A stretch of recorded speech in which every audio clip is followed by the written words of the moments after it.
Hey, Mooch Crap J-Dubs. Hey guys, what's going on? Mooch, Crap, J-Dub. Hey Mooch, hey Crap, hey Jay. What up with your Crap and Mooch and Jay with? Wake on up. It's Mooch, it's Crap, and Jay in the morning. Wipe your eye boogies, get your coffee finished yawning. This is Mooch and Crap. Show.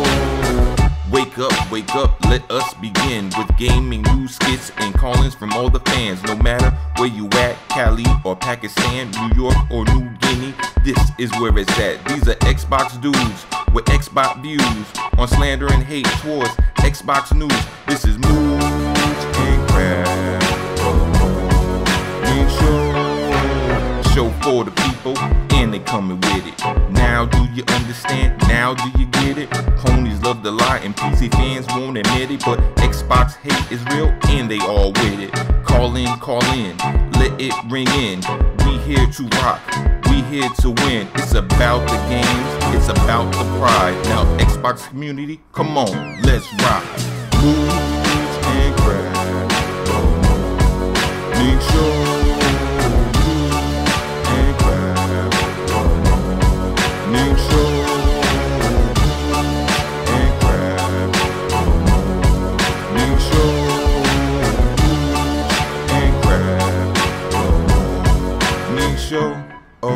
Mooch, Crap, J-Dub. ¿Cómo están, bitches? Hey Mooch and Crap, hey Jay. Hey Mooch and Crap. What up, Mooch and Crap and Jay? Sup, Mooch and Crap. Sup, J-Dubs. Hello, Mooch and Crap. What up, Mooch? What up, Crap? Hey, what's up, Mooch and Crap? You guys have the best damn podcast on YouTube, bar none.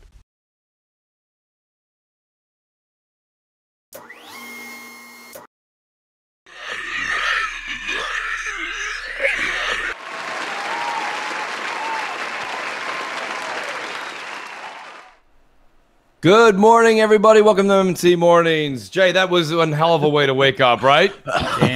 only the real Rick Grimes would want to wake up to that. Carl! What happened to you, Carl? How could this happen, Carl? I'm really British. Right? I'm really British. But I sound like I'm from Alabama. Carl! Oh, boy. Yeah, great morning today. We were just, if anyone's wondering why we were 10 minutes late, I don't know if it's a good thing or a bad thing. We were having so much fun. We were literally laughing our asses off, the three of us, before the show. And Jay's like, guys, it's 10 after 11. Yeah. I'm like, holy shit, we got to get this show going. It was the hot mic portion where we were behind the scenes. Yes, that's always fun stuff. Good stuff, man. Man. So, you guys will get the joke. We'll do a bit on it soon. Life has a way. Life finds a way. Oh, God. So all those will know soon. But no, it's funny stuff, guys. We have a great show planned for you today. Let me introduce Crap. Crap, how are you doing this morning? I'm doing bad. Everything's bad. My life, it's terrible. No, things are good. I've been gaming a lot, this month. So I beat Life is Strange finally, and that was blew my mind, man. Shout out to Foxy for kind of recommending that. Now I beat both of those games. Really, really good stuff. I know Luke is a big fan of that too. Mm-hmm. Because in my office, which is where I do this and record and stuff, I have a capture card setup and stuff like that. And I was like, So I dug out my Dreamcast, and I actually got this HDMI converter for it. And so I'm able to capture Dreamcast stuff. I got PS3, 360. So I just like capturing weird stuff sometimes and have it playing in videos and then having people go, what's that? Right. So it's it's interesting stuff. So I got that stuff going on. I've been playing through Detroit, Become Human, which, my big complaint about Beyond Two Souls was the fact that it wasn't linear. Right. It was all over. And then they fixed it later where you could play through it linear. This is sort of weird where you play through it as different characters, and it's kind of jarring. It's like it's like a mission as this person, and a mission as that person, and a mission as this person, or this, this android or whatever. I like the forensics aspect of the game, though, Crap, right? Where you look around and then you that's see... him. That's right. The one guy, right? That's as far as I've gotten. Yeah, that's the first one, but then you'll play as different people throughout, and it's you do these little missions, and I don't know, that kind of is weird for me, where just it's almost not a full, I don't know. You usually when you play a game, it's you play as a character or whatever, and then you do this thing or that thing or whatever. This is you finish this complete part, and then it gives you some statistics, and then you'll play as a different part, as a different character, you know. And right, I'm not sure that I'm really liking that. I think, and here's the thing, I know where your concern is, Crap. I haven't gotten as far as you, but the thing about it is if the end ties those stories together, maybe it'll be something that you'll be like, wow, I didn't see that coming. But if they don't do a good job of tying those together, I can see where you're saying it's a hodgepodge. Yeah, it is. So it's kind of weird. I mean, it's not bad or anything. Like for me, like the controls are a bit clunky, and I don't like necessarily the camera because you can spin the camera, but it goes back to where you can only turn it so far. So that's sort of weird for me because I always kind of like want to look around and stuff. But yeah, it's not a bad game, but it's definitely not a game on the level of say God of War or something like that. You know, it's so yeah. I mean, it's it's probably scoring about where it should. You know, between 7s and 8s so far. Like I'm about 3 hours into it. So. Well, let me do this. I'm going to turn over to J-Dubs. Good morning to you as well, buddy. But me and you were having a great chat even before Crap got in about State of Decay 2. So me and Jay kind of were going back and forth. Jay, I'm going to let you start off and also give a little intro this morning. But, like, how are you feeling about your State of Decay 2 experience thus far? I mean, it's a type of game that I know I want to love. Yeah. But it's the type of game that I know that I have to spend so much time learning the game before I'm going to actually have that fun. And I'm gonna stick it out. Like a lot of games, and I've said this in past podcasts that I have a very small attention span, and if I don't get through something quick, I move on to the next thing. I am going to give this game a chance because I know it's something I'm going to like because it's the zombie genre for one thing, and like I played a little bit of the first game. This game actually captured me a lot more than the first game just because of the vehicle being able, Well, let me say this much. Go ahead. No, I was just gonna say just everything seems a little bit more polished, and I know that's kind of an oxymoron when we're talking about State of Decay because of the glitches and stuff. But that the fighting is more fluid, the animations are more fluid, the vehicle interactions and driving cars and stuff is a lot better. I know I'm gonna like it, but it's getting to the point where I understand exactly how to play the game, which is all this inventory management and building up your base and stuff like that. You got to get all that under your belt before you're actually going to start having fun, and I think that's where a lot of people. Well, here's the thing, and I want to say, me and Jay were talking about this. Crap, you chime in when you want because I know you've experienced it as well. One thing I said to Jay was I'm also feeling the same way Jay is, but where I'm feeling a little overwhelmed with this game is I go ahead, I finally pick a character. I load the backpack with just enough. I have to leave plenty of empty spaces because you're going out to recruit, and get things. So I just get enough materials in there that I need to survive to go out there and take on a larger task. I go to my inventory, load up. On my way out, boom, community gets infested by zombies. Now I'm taking my hatchet and my gun, and I'm killing 15, 20 different things in my community. Now I find out the hatchet's damaged a little bit. The gun, I'm down. I got to go back up. I go back up. My guy's exhausted. Stamina's down a little bit from taking that on. The doors won't close, right? Then I go downstairs, right? Crap. I pick a new character. That character doesn't have the shotgun. I left it in the other guy's bag. I go upstairs. I have to put that guy's thing back in there, go back down, switch the character again. By the time I get done with all this, I don't even want to play anymore. So my whole thing is like, and then you go out and you're like, you're low on food resources. I go to the food thing. I go out there. I get all that. I get the rucksacks. I go out there. I load up, come back. Boom. Food is up +2, and now my other consumables and materials are down -6. I spilled some ash into the food supply. Right? And I told this to Jay. I'm going to tell you guys, there's no game-breaking bugs, but the game is heartbreaking. You know what I mean? It's not game-breaking. It's heartbreaking. And I mean, to be honest with you, that's the part that kills me about the game is I'm exhausted after just doing a couple of missions because of the nonsense of going up, dumping off, loading up, going out. The door won't close. Oh, we got an infestation. Come back real quick. You go out. I mean, it's just, and Jay, tell me your story. You loaded up your car with rucksacks and everything, and then what happened to your vehicle? Yeah. So, okay. So I went out. I understood really quickly in the game where it's really important to get a vehicle, especially with one with a lot of storage. Go out, do my run around, pick up I had 4 to 6 rucksacks in the back of the car. I think it had 4 or 6 spots. And I'm driving back to my base. And all of a sudden, a horde of zombies come out. I take a swerve. Next thing you know, I'm over over the ledge. My vehicle's upside down. I can't drive it anymore. all of my rucksacks are in the back. I can take them out one by one, but I'm not running back to my base at this point. So then I'm thinking, okay, what do I have to do now? Now I have to find another vehicle. So I'm on foot. I've got very little stamina at this point. It's like I couldn't believe that happened to me. I was like very excited, like, oh wow, I've got a whole car full of resources. I'm gonna go back to my base. Things are gonna be awesome. And all of a sudden, there's another setback, and it just made me want to just cry a little bit.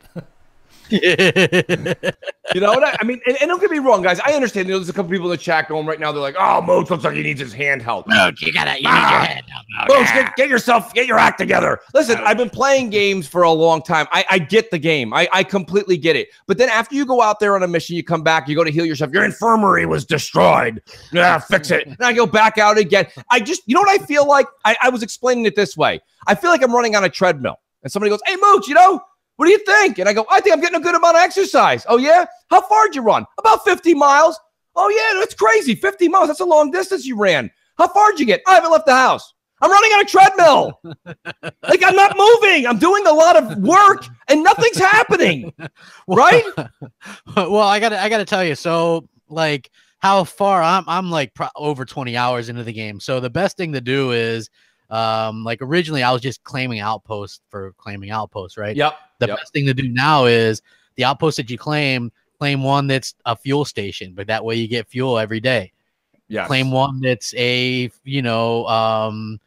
I forget what the hell I did. I did one fuel, one medical station, so I get one med thing every day.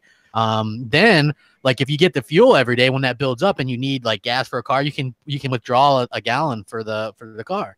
That's right. Right. So also, like, it was driving me nuts that every time I went to go claim an outpost, it said I don't meet the requirements. I was like, Jesus Christ. you've got to build it up, right? So, like, I'm at the point where I gotta expand because I got too many people, not enough beds. So I'm looking for like a bigger place for it. But yeah, it's like once you get into it, that's the type of games that Microsoft puts out, is these games that you realistically have to sink a lot of time into. I'm not anti the time crap. I think it's more of like, oh, how do I put this to you guys? Like, when you go out there, you build, like, Sea of Thieves is time consuming, but I'm excited. I want to play that. I've been hankering to play it, but I want to wait till the new content thing drops. Well, I don't. Who the hell can blame you? I mean, well, it was tough because I saw like Assassin and Clowns playing. They're the only two people I've seen playing it on my friends list in the past 40 days. So, I mean, I don't know. Oh, there's Dealers here. Dealer's going to give me some shit. No, but I mean, it is. I appreciate that, Dealer. Good shout out to you too. Like, Dealer took me through, and props to Dealer. He did show me shortcuts. Yeah. And there's no game breaking bugs. I've said that clearly on many shows. But to say that I want to go back and keep doing these odd missions that give me, a little bit of food, and then my consumables go down, or I go get the consumable or the materials, and then my food's depleted.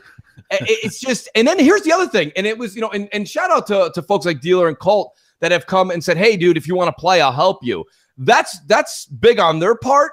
But a lot of people, when I ask, they're like, "Well, yeah, I'll come into your world and help you, but I really need a lot of help in mine. So if you don't mind doing mine for like 3 or 4 hours, then we'll go and do yours." And you're not playing 8 hours of State of Decay 2 today.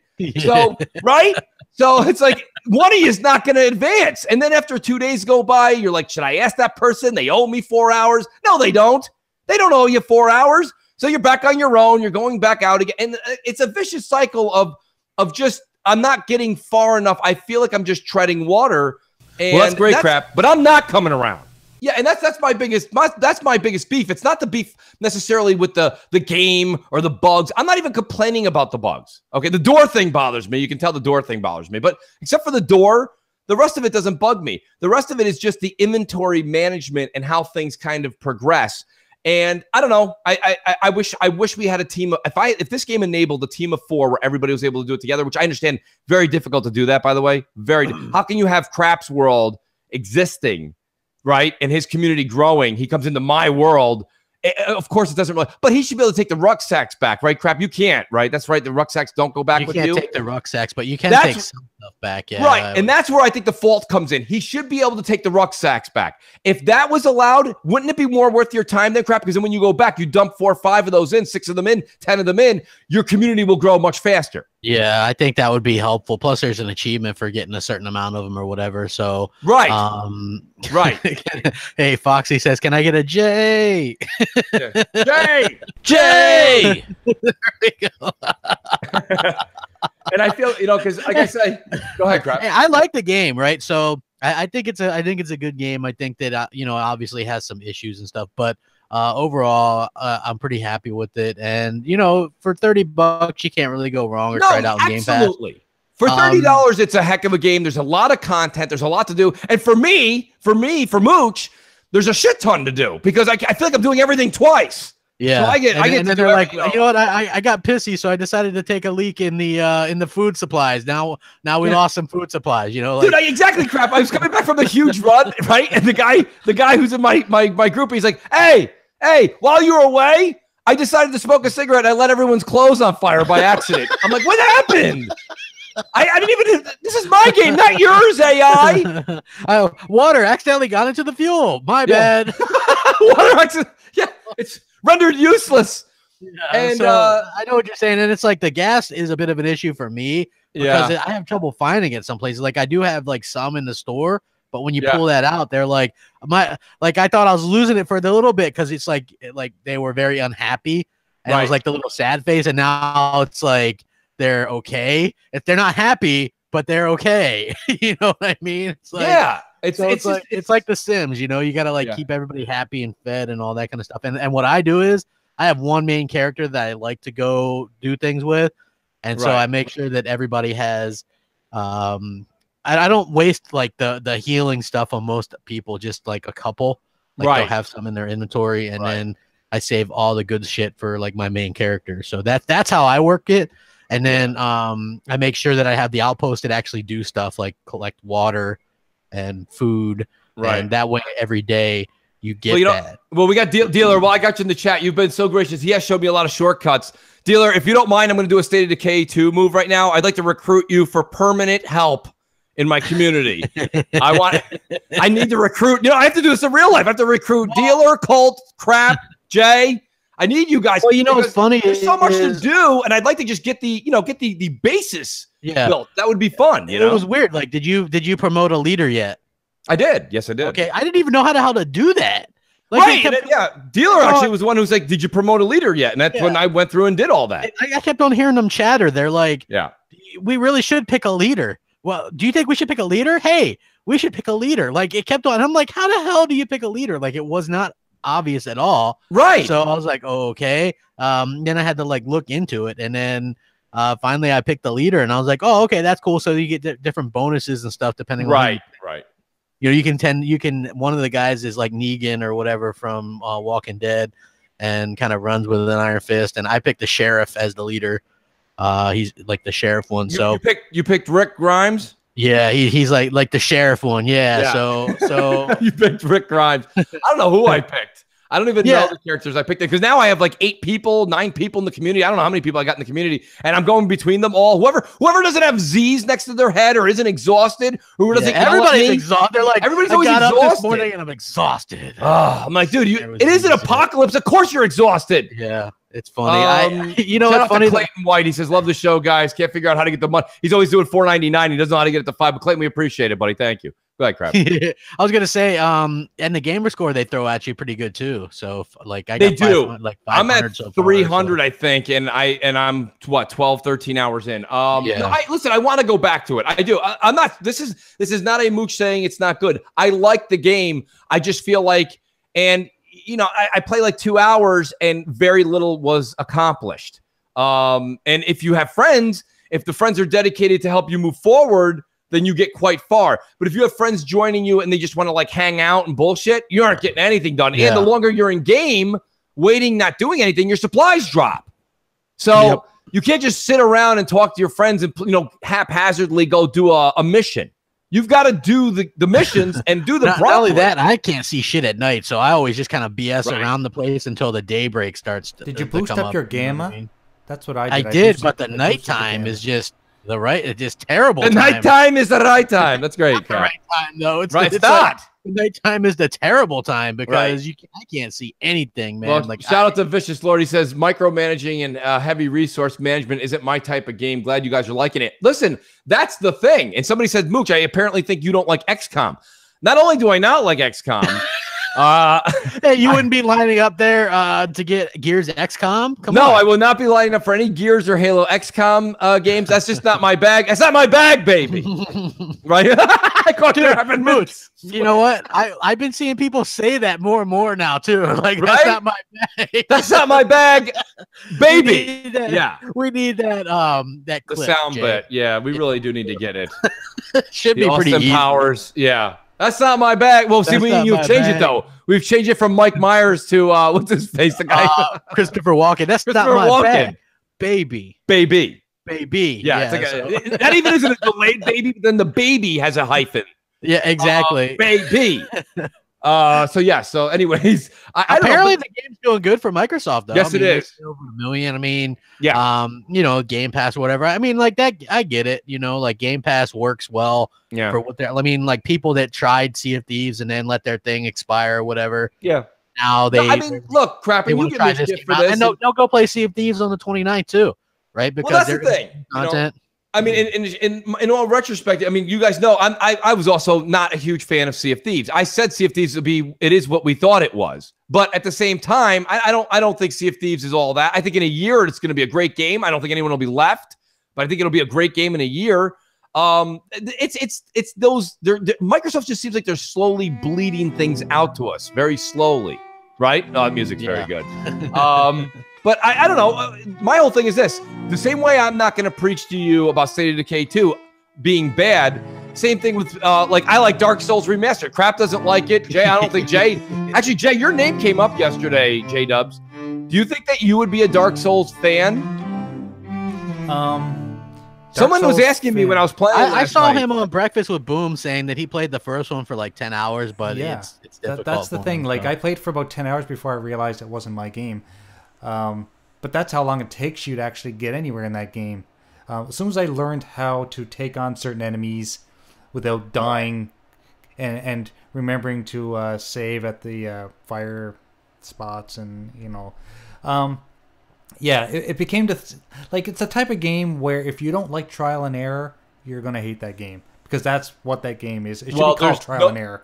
I played for 4 or 5 hours last night, and same thing, just trial and error, finding different ways, different methods of getting to point B. That's the game plays tricks on you. It's kind of an interesting thing, but I really truly enjoy it. Now, here's my other question, Jay. This is more of a technical question. We all know you do your gaming on your channel, and you do it one-handed, and it is an absolute miracle as far as I'm concerned. It's amazing. Is Dark Souls a game that you think maybe with an elite controller or without is something that you could tackle? Those types of games more challenging or right on par with everything else you Some play? of them are a little more challenging for sure, but I think I've gotten Dark Souls down. I think the block is the bumper. Is the left bumper or right bumper? I can't remember. Yeah, Yes, I kind it of figured it out. I got to the point where I'm actually pretty good at taking them on. It's just a matter of when you get into a situation where there's like so many bad guys, so many enemies in one area, and having to take them all out, and you don't have a lot of health. That's where I seem to struggle quite a bit in that game. See, no, a lot of people were asking me last night. They were saying, "Hey, Mooch, you think Graphic God would like this game?"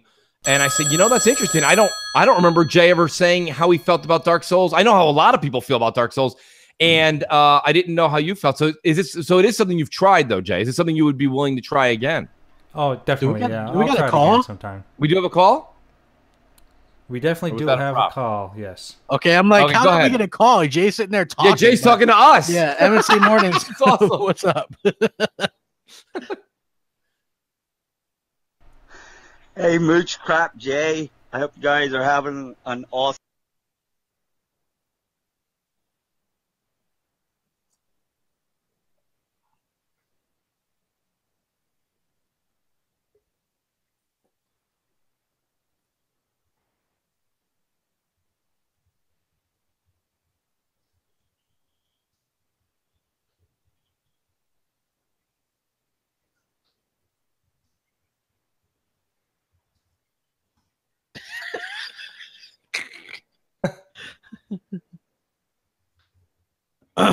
They say there's no sound, Jay.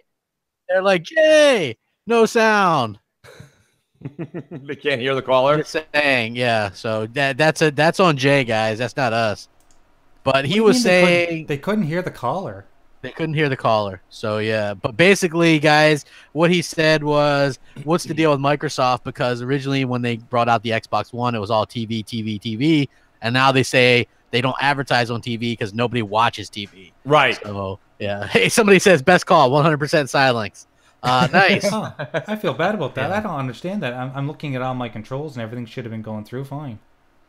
Yeah, make sure you guys share this. You know what? It said it said we could hear him, then we couldn't. That same thing happened to that caller, Hobo Scratch, last week. So, take a look, Jay. Yeah, do some fiddly diddly behind the scenes there and see. I'll do all the fiddly diddly I can. Yeah, get all the hey there, fiddly diddly. Oh, hey there. Well, you know what, Jay? Let's try a voicemail. Put a voicemail through. See if that plays through. Let's make sure everything. They heard the first 3 seconds, by the way. There you go. Shitty. Okay, so it was a great 3 seconds. That kind of blows. Okay, so our first caller is CV Killer 617X. All right, okay, from CV. Let's do it. What's up, Mooch? Crap? J Dubs? My question is, E3 around the corner. Do you think Upload Studios will get a update? If so, what do you guys want to see be updated? I think, adding music and stuff would be pretty cool. That's about it. Hope you guys have a good weekend. Keep up the good job, Jay. You're the man behind the curtains. See ya. That's a scary thought. He's a man behind the curtain. Did everybody hear that?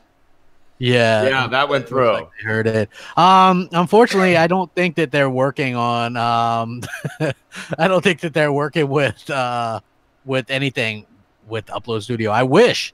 It is literally sad to see what that's become because it was such a great idea, and they're all in the share your videos, share your pictures, and now it's basically they cut everything down to you can cut and trim your videos in the dash. Like, that's sad.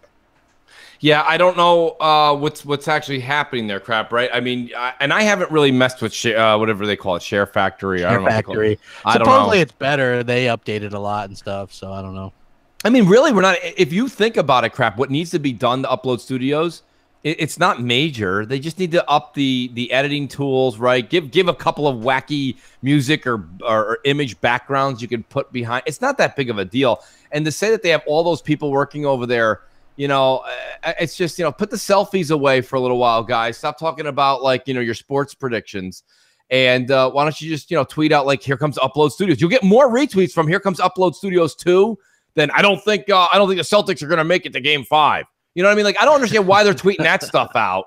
I don't know. I mean, the Celtics beat LeBron, though. Come on, man. I'm a LeBron fan, even though I'm a Knicks fan. But I mean, come on. I can't stand. You got to enjoy the greats when they're here. Cleveland to always lose at everything. Cleveland. That's so Cleveland. They got to lose at everything, and then Jay, we seeing a Kaboom Capcom arcade cabinet. You know why? I'll tell you why.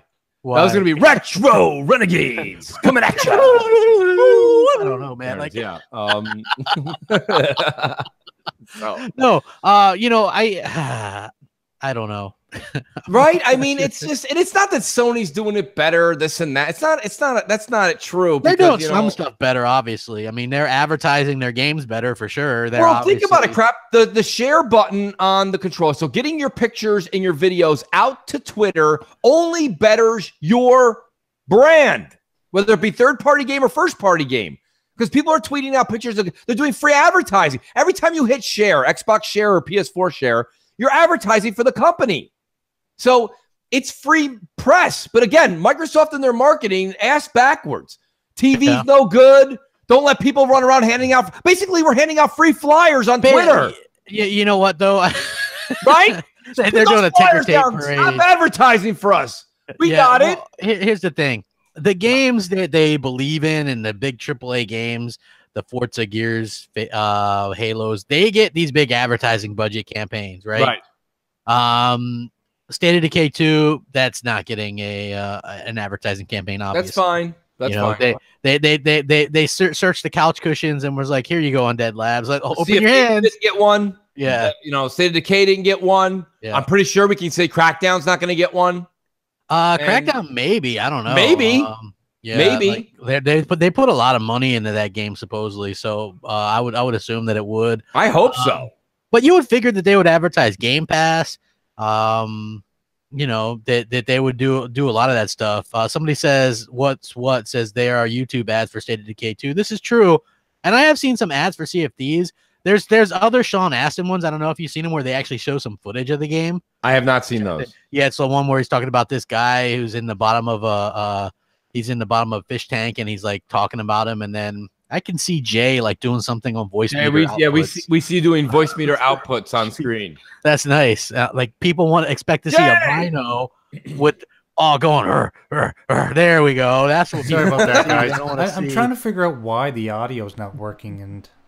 On the calls on Skype? Yeah, we'll figure it out. Dirk Griggity's trying to call in, so I'm going to have to take his call, but hopefully he'll come through for everybody. Okay, yeah, let's see what he has to say, see if it works. Yeah, put him through.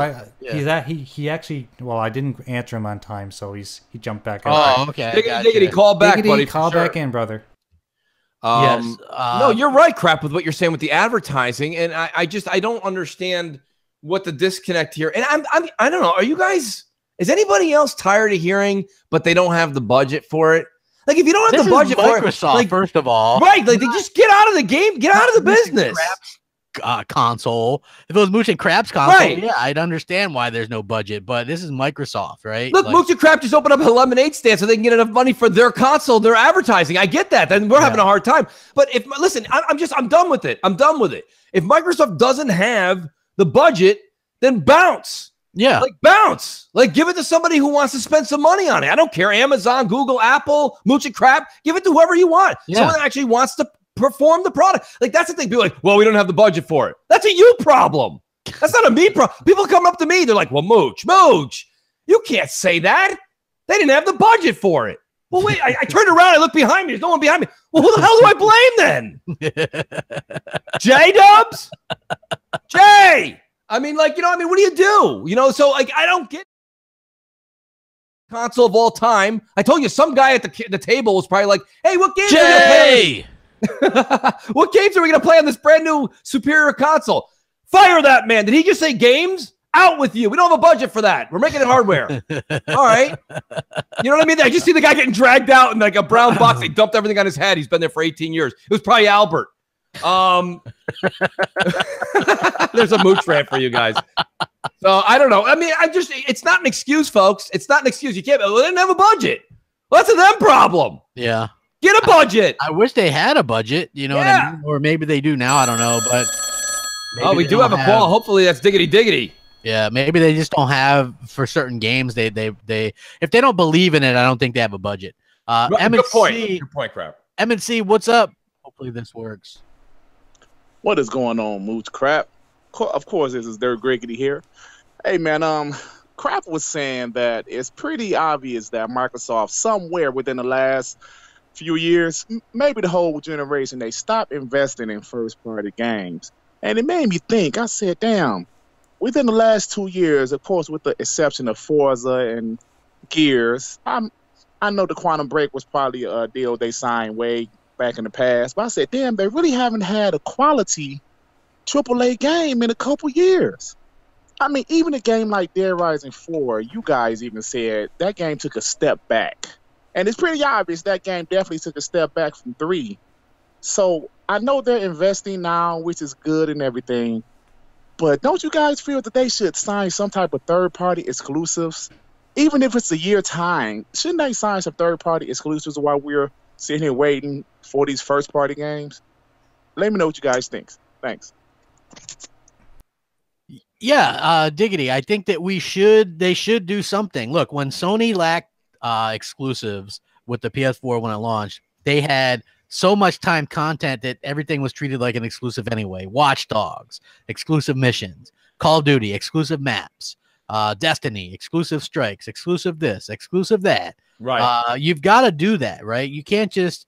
And here's the thing. This is where I think the part where Microsoft is a bit dishonest, where they're like, "Oh, we don't really believe in that." You look, they believe in it. They didn't have the budget to do it. We could see some of that return this E3. Rumor is they've got a lot of third-party stuff. So, I hope to see them be a little bit more, aggressive with that approach. They need to be. And I think that the fans deserve specific reasons to buy games on Xbox One or Xbox One X, and just have, here's the thing. If Phil's thinking is the X plays everything better, that's true. But in the grand scheme of things, even if there's 2 million people, even 3 million people that have an X, there's still the majority that don't. And so you got to give them a reason to buy the games on that platform as well. And that's where time content comes in. Because even people like on the PlayStation, things look and play better on the X, but it's probably not enough if Sony's got content on something, Exactly. If Sony's got content on something, they're going to stick with Sony. This is going to be like, it still looks pretty good. Dark Souls is a great example. Dark Souls Remastered comes out. You have a much more powerful box in the X, and their parity. Right down the line. Right down the line. They're both 1800p or whatever it is. It's the same. It's just, that's what Crap's trying to say is, even though you have the strongest console, Microsoft either needs to buy exclusive third-party rights, like Diggity's saying, or you have to have a first-party lineup that shows the power. You can't just say we have the power, and then you just say, well, the devs over there will take care of it. The devs over there are like, no, we're not. Power. Yeah. Right? You got to, I agree 100%. So we got a call, though. Let's take another call. Guys, call in if you guys must have a lot of feelings with E3 coming up. Yeah, M&C Mornings. What up? What's up? Good morning, Mooch and Crap, Jay, and everybody in the chat. This is Sir X-Man. Crap, I remember in December when you were doing predictions for 2018, I told you you were going to get close and get 50,000 subscribers. Looks like we're less than halfway through the year, and you're about to hit it. So I'm hoping you get 75. Okay, I'm reaching on that one, but I'm hoping. My thing is, oh my God, I forgot what I was going to say because I was so happy about your 50,000. Oh yeah, Battlefield 4, Battlefield 5, when it comes out, it's going to be you, Mooch, Crap, me, and Fox. We're going to show you the ropes on how to do Battlefield the right way where you get your enjoyment. That's about all I had to say, guys. Oh, yeah, one more thing. With the Battlefield 5 being Microsoft having the rights for advertising this year, they should give us skins and for us buying the game on that console like Sony does with theirs for exclusive items. That's all I got to say, guys. Talk to you later. Bye-bye. Thanks, Jay. Yo, that was an awesome call. And you know what? Shout out to Sir X-Man. If Sir X-Man wants to go through it, you know what? Listen, I'm all about, and we were having a great conversation. Shout out to Luca, who's in the chat. It was myself, Luca, Sin Vendetta, and Bam Bam, and also Nephew in the chat eventually because the chat kind of grew and grew and grew. But when we were talking, and we were talking about don't knock it till you try it. And here's the thing, right? So there's certain games, you guys all know this. You guys have been following me for 4 years. I was not a fan of Dark Souls, Bloodborne type of games. And the old don't knock it till you try it comes into play, I think, usually within a 5% for Mooch. 95% for me, I'm like, I've played that kind of game. I know. I never played that kind of game before. I didn't know. So that almost does apply. Now, Sir X-Man can maybe show the ropes on certain things for me and teach me things about Battlefield because I have not yet. I'll be honest with you, Sir X-Man. I have yet to truly play with somebody. I've played with guys that are professionals in Battlefield, but they're so good. They're like, yeah, Mooch, just hang out behind that rock. Just hang out. The war's almost over. You're like Saving Private Ryan, the guy that ducking behind there. Like, what do I do? Yeah, I got you. But I still made it to the end. It's like that's the idea. So I was like, all right, you know what I mean? Crap. I'm like, I made it. Yeah. But if Sir X-Man wants to show the ropes and say, listen, this is how the game was intended to be played, Sir X-Man, I say thank you, and I will be there with you day one. I appreciate your help there. Absolutely. Man, we got another call, man. M&C Mornings, what up? Hit that like and subscribe button, folks. Hit that like and subscribe what's up, button. guys? L after L after L. L Yes, after it is I, L. Luca. And all I gotta say is, I love coming in the middle of a mooch rant. It's like my favorite. After all, I am the female mooch, and it inspires me. It really does. But you know what I really want to say? I am so sick and tired of people misinterpreting critique and thinking of it as hate, right? Because you can't say anything about Xbox or Microsoft without someone out of nowhere saying, "Oh, come on, stop being negative. You're just hating on Xbox to hate on Xbox." It doesn't make any sense to me. Like, if you're a true fan of the platform, you should be able to speak up and voice your concerns. It doesn't automatically mean that you hate the platform. It doesn't automatically mean that you hate your Xbox, when, especially since Mooch and Crap spend the majority of their time on that system. I just don't understand why people are so against you giving honest answers and honest feelings about how Xbox is doing in your eyes. You know, opinions are not facts, so you can give your perspective on things without people automatically drawing the pitchforks and saying, "Hey, you hate Xbox, so we hate you." It's pretty annoying, but I guess this is just the world that we live in, right? Oh well, sucks to suck. But enjoy the day, guys. Have a nice show, and I'll talk to you guys later. Bye. Thanks, Jay. Luca is so great, and she's so right. You know, that's the one thing you're not going to find bigger Xbox fans than the three of us on this show that are, you know, Jay, Crap, and myself. Yeah. You're just not. The thing about it is, me and Crap had plenty of conversations about the direction we think the company's going in. And is it a you know, 5-alarm fire? No, we're not saying it's 5-alarm fire, but there's just been some question marks now, not in 1 year, but going on 2 full years. And I'm just, my concern, Crap, and I want to hear what you have to say. My concern is if Microsoft says, "Hey, we're putting all of our eggs into the basket of next generation," I just think you're going to lose so many people in the next 18 months. It's going to be detrimental.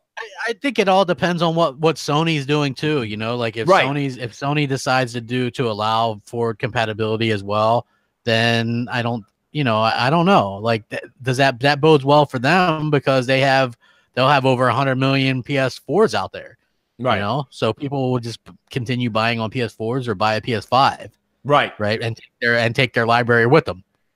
You know, so Microsoft is in a weirder spot, you know, because they've got this kind of kumbaya attitude. As long as we're making money, we're happy. You know, I'm not really sure what to make from them. Like, I'm waiting to see what happens at E3. Are you saying wait till E3? That cliche. That's cliche. Is that what you're saying? Yes, I'm saying wait till E3. And look, here's the thing. I don't think it's going to be a huge E3 like megaton after megaton. I think we're getting a lot of third parties, indies. They're going to do the avatars. Right.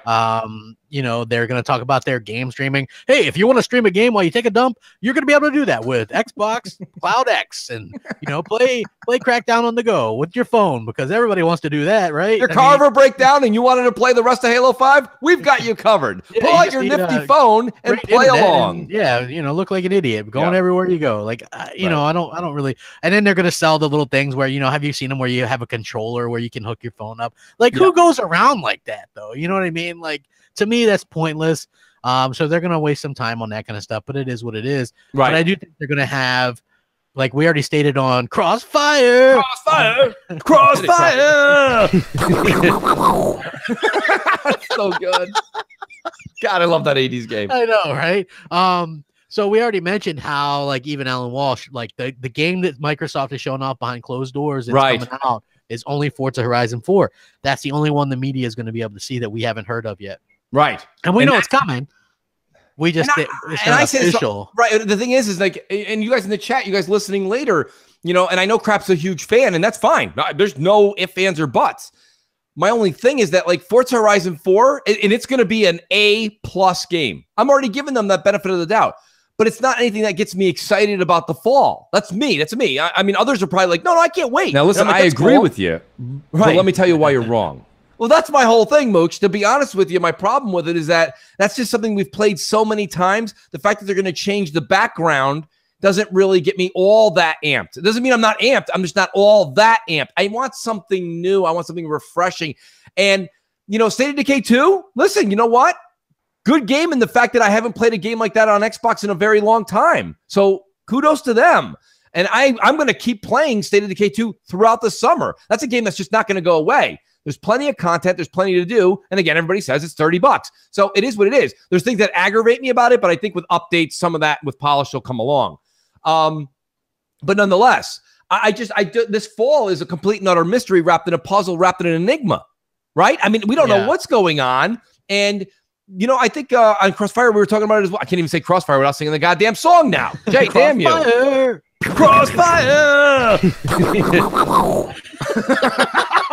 So good. I'm curious, was that yours or mine? That's me. Okay. Yeah. Because you remember Jay was like, let me hear you say it again, and he recorded me. Yeah, I remember, but I couldn't remember if I joined in with the. I don't think you were too far behind in that. You got a couple yourself. But you know, guys, listen. I want to speak to the chat real quick, guys. Please, I was saying it before the call. Do hit the like button. Tweet this out. Also, call in. I know you guys are all sitting here. You guys are very opinionated in the chat, and I like that. Give a call in. M&C Mornings on Skype. We want to hear what you guys are thinking E3 will be like, what you think it's not going to be like, or what you don't want to hear. Jay, while we do that, why don't we, you want to take a voicemail? We've got quite a few. We got a lot. Certainly, a lot of voicemail. Yeah, so Diggity was on deck, but since he called in, he wanted to replace his voicemail with a live call. I'm not going to play Diggity. But we have our old friend, Jay Yoon. All right. Jay Yoon's back. Nice. Didn't we flush him at one point? Yeah, he was not happy. Good morning, J-Dubs, Mooch Crap. Thank you for playing the voicemail message. I was surprised, but I'm grateful you guys did. And the other thing is, I'm not going anywhere, so you're going to have to put up with me. This is JUN01 Xbox Live. Nice. I do have one comment, and I just wanted to see what you guys thought. Ultimately, for me, it just comes down to the fact that Xbox is just alive. It's more fun. It's just more social. When I had the PS4 Pro, it was boring, dull, lame. And so I just wanted to put that out because, you know, regardless of how many great games the PS4 has, I always go back to Xbox because it's just the community, it's fun, the controller, everything about it. It's just better. So have a great day, guys. Bye-bye. Yeah. You know, he's not wrong. I feel the same way. You know, I mean, not that I think that PlayStation is fine for doing the single player stuff. I could never see myself being actively online and playing games on there. You know, it's just right. I don't see that as something that I would be interested in doing very often or very, very long. You know, like I beat God of War was the first game on PlayStation where I was just like, oh, crap, we got to pay the bills. Yeah. Failed Pyromancer says the best thing Sony done that Microsoft doing now is giving variety. Every game isn't great, but the option Sony gives gamers is there. He says Dissidia got a 67 Metacritic score, but I love it playing games. Yeah, well, 68 is the new 98. That is true. Hey, by the way, I don't really mean that. I'm being. He's joking. He's joking. Yeah, no, but it's like next thing you know, people are like, right. Did you hear crap? 68 is the new 9. No, I don't really think that. I'm just joking. That's good stuff, though. Crap. I love the math. Yeah. Well, go ahead. Go back to your point. What the hell was I saying? Right. That's awesome. That's great. No, I mean, let me answer Jay Woon. Jay Woon called. First of all, Jay Woon, I want to go back to the basics. Jay Woon, thank you so much for your Patreon support. Thank you for staying with us. I do also want to say that absolutely, I thought it would mean a lot to Jay Woon that we're going to play that call because you know what? This is all about the people. It's about your show, folks. We want you guys to be heard. And we also do appreciate Jay Woon understanding us and how we run the show. And I think that's why you guys love the show so much. So Jay, shout out to you for being an awesome Patreon member. And please do keep the calls coming in. We want to hear what you think. Yeah. That being said, let's answer his question. I agree with him. It was a joke I had years ago. And I've been on PlayStation more now than ever before. I've been on quite a bit lately. Yeah. And I called it the Lonely Station. And a lot of people that like PlayStation, they got upset when I said that. But let me reiterate, I've been on PlayStation quite a bit. And there's a lot of people that are quite social with me on Xbox. I see them on when we're playing a PlayStation game in common, and nobody ever hits you up. There's no messages. There's no, hey, let's get into a voice chat. Hey, I just went and bought the PS4, the Platinum headset so that I could chat more and discuss with people on PlayStation. So please do feel free to send your friend request. I believe it's the dash Mooch 78 on PlayStation because, back then it was ages ago. And you can, as we all know, the joke that still lives in infamy is we can't change our gamer tag. I would like to change it and abbreviate it a bit, but we can't. So that being said, you can add me, but the problem is people really don't hang out on there. You'll be lucky if you get a hi or a what's up back. But he's right on Xbox. Last night, me and Luca and Sin Vendetta are playing Dark Souls. People are popping in and out of the chat. We were having a blast. Not just YouTubers, people, gamers. Just gamers were hanging out, having fun. It was great. Yeah. So, I'm not trying to make any excuses. Like, well, Mooch, maybe a lot of the guys you talked to in the community. No, it was just people enjoying video games. And I noticed that community seems more alive on Xbox. So shout out to Jay Woon for making that point. M&C Mornings, what's up? Hey, Crap. Hey, Mooch, what's up? It's the boy, the True Racer YT. But I got a question for you guys. Next month, June, is going to be a huge month for racing games to come out. We got Onrush coming out June 5th. Crew 2 comes out like June 28th or something like that. MXGP2 or whatever that game is going to call that new motocross game comes out like June 29th. Of those 3 racing games coming out, and yes, they're all multi-plat, which one do you think the both of you will play the most of, or you're most excited for? And Mooch, just because you're playing State of Decay 2, don't get lost in that world and forget about Dad of War. That's all I got to say, but have a great day, everybody. Well, I'm looking forward to the racing. I mean, Onrush, I thought was okay. I played a little bit of the beta or whatever. I thought that was pretty decent. Obviously, Forza Horizon 4 is where the money's at, though, for me. Well, I'm going to say shout out to True Racer. True, the reason he made that, True allowed me to mooch God of War off of him. He got the code. And listen, I pay attention. I write to people. True will tell you this. I talk to True. I talk to anyone that writes to me. I try to get back to you guys, just like I do in the chat right now. I'm talking to as many people as possible while doing a show. And True was like, I saw it on Twitter. He's like, hey, I won God of War. His next tweet was, I don't have a PS4. And then my tweet was, can I mooch that? Right? I mean, listen, let's just be honest here. What's he going to do with the code? So True goes, yeah, sure, dude, here. So guys, check out True Racer. He does a lot of great things on Twitter and YouTube. Awesome dude in the community. Definitely promotes everybody on YouTube. Doesn't matter what you're playing, what game you like. Dude's always there for you. So True, thank you for that experience. God of War truly was a great game. And we're not going to go down that path again. We've talked about game of our existence plenty. Right? It's the God of War. Facts. The reason you're on Earth is because of God of War. Facts. So it is a great game, and I want to say thanks to True for that. We do have a call, though. Yeah, M&C Mornings, what up? Good morning, Mooch, Crap, J-Dubs. How's it going this morning? Hope you guys are having a good weekend. Got a kind of a question for you, something I was thinking about. I'm going to try to keep it short. But one of the big questions we had back when the Xbox One X and the PlayStation 4 Pro was first announced was, were they going to be held back by the developers still having to make games for the base systems, right? So I'm wondering, that hasn't harmed the Pro a whole lot, but I'm actually thinking that's part of the problem with the X. They're coming out with these games where the few games that they're coming out with, they're not, what people think what they should be. We got the world's most powerful console, but the games aren't really showing it. Is that it? It's like he's kind of, I guess. It was almost like he was talking, and then all of a sudden, just like a ledge came, and he's like, well, you know what? Like, I agree. Like, we haven't had that game, especially from first party, that really wows people graphically. But overall, I think that that's Sony's strength right now, is they've got these. Their first party cranking out these games that look amazing. It's like hit after hit after hit after hit. And that's Microsoft. Microsoft should have planned better. But again, I've been saying this for a while, and it's easy to deduce like, oh, crap's full of crap. No, like, it's clear that they stopped production on games for a certain point. It's clear that they did. They just stopped. They were like, hey, no new games. And a key point to this would be their last new IP reveal was 2015 when they revealed Recore and Sea of Thieves. And to that point, that means that we should, if you're actually investing in new exclusives and new IP, we we would have already saw something last year, certainly this year, right? Yeah. Unless they stopped completely and just stop making stuff, you know. So I believe they stopped making stuff for a while, unless it was like Forza, Halo, or Gears. Mhm. I believe they pretty much stopped. M&C Mornings, what's up? Hey, Mooch Crap, Yes, it's me. hello, Mooch Crap. What's going on, fellas? Shout out to the chat. I actually had a quick question just regarding the checkbook now being open for Microsoft.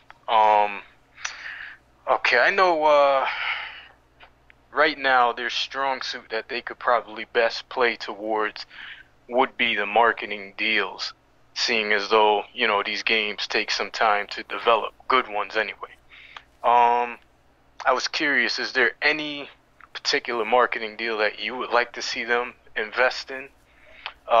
Me personally, I'm thinking this new Avengers game that Square Enix is working on. I don't know if there's something they can maybe do there, or any other game in particular. I believe the Cyberpunk may have a marketing deal going on there, but yeah, what are your thoughts? Anything in particular you would like to see? Thank you for your time. Y'all have a good day.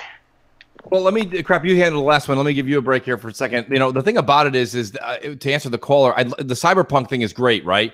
But the problem is like, all you're going to do is they're just going to have the marketing rights. So like you say, you're going to see the ad and then you're going to see it go, boom, Xbox One. Like, they're not going to have an exclusive. They're not going to have exclusive content. They're not going to have exclusive gear. Same thing goes for Anthem. No exclusive strikes, no exclusive gear. Like, Phil doesn't want to do that. He said that on multiple occasions. So like, I'm just at a point right now where I'm like, I thought marketing deals were massive back when you would get some content with it, but to just put the logo at the end of an ad, I guess that means something. I don't know. You got to give have a pre-order, Xbox only pre-order this game while we have the marketing rights, and this is what you get. Like something, and that's a skin. You got plays best on Xbox, so, right? I mean, Right. There's that. Yeah, there's that. There is. I mean, come on. Like, what more do you want, Mooch? God. Well, I don't know. What do I want? I want what gamers want. I want what everybody wants. Yeah, it's funny. I put my PlayStation name out there. My phone's going off like crazy. People are adding me on PlayStation. That's great.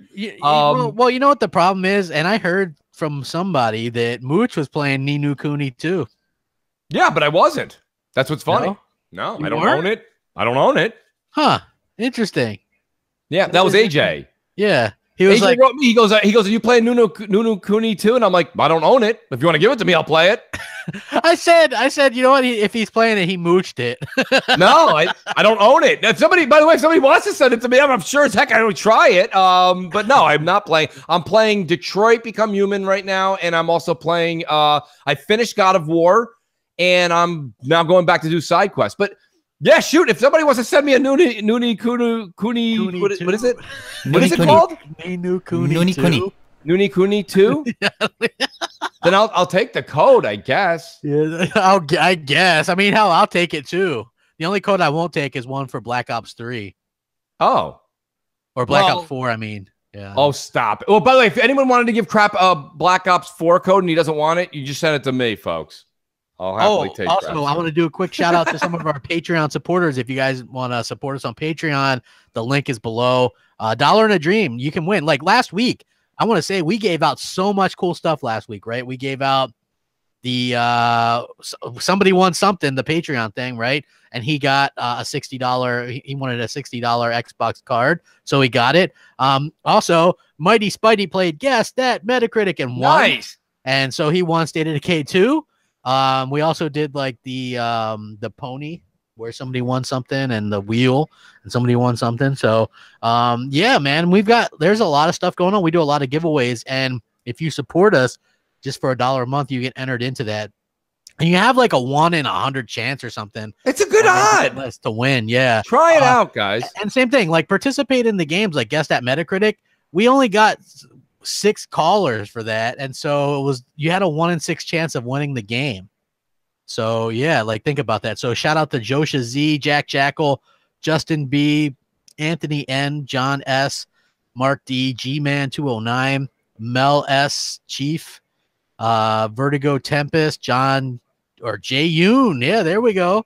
Alan Savage, Jazzy Noop Xbox, G-Man 1172. Is that Jerky Boy?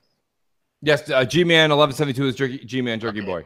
Dirk Griggity, Dr. Diabolic, Fuzzy Belvedere, Luke C, Vichos, Gaming Forte, David B, Mark B, OBX, Blackbeard, Snotty Kleenex, Ray Barada, nice, Musivic, Michael B, Primal Data, Joe Evans, Stinking Corpse, Anthony B, Prinz X, Christopher M. Yeah, man, and just thank everybody that contributes and helps us out, and special shout out to Stinking Corpse, man. That guy, he gives to everybody, and he gives big. He really does. Yeah. He's an awesome guy. Yeah, so shout out to everybody for the tiers that actually do that stuff. Like it all helps. It gives us, we help make the show better. It gives Jay some equipment and stuff like that. It also helps us do the giveaways. The giveaways, it's huge for giveaways. I think a lot of people need to understand. Like that's what we do. You have every single week we give away the voicemail prize. Then we do the prize at the end of the month for the Patreon folks, and then we do these random games like guess that Metacritic. This all comes from this, and Jay has gotten the show. You guys can see it. And if you've been watching every week, maybe it's been happening in small. It's like when somebody sees your kid, and they're like, "Oh, your kid's really getting big." You see him every day. You're like, "Well, nice. That's his height."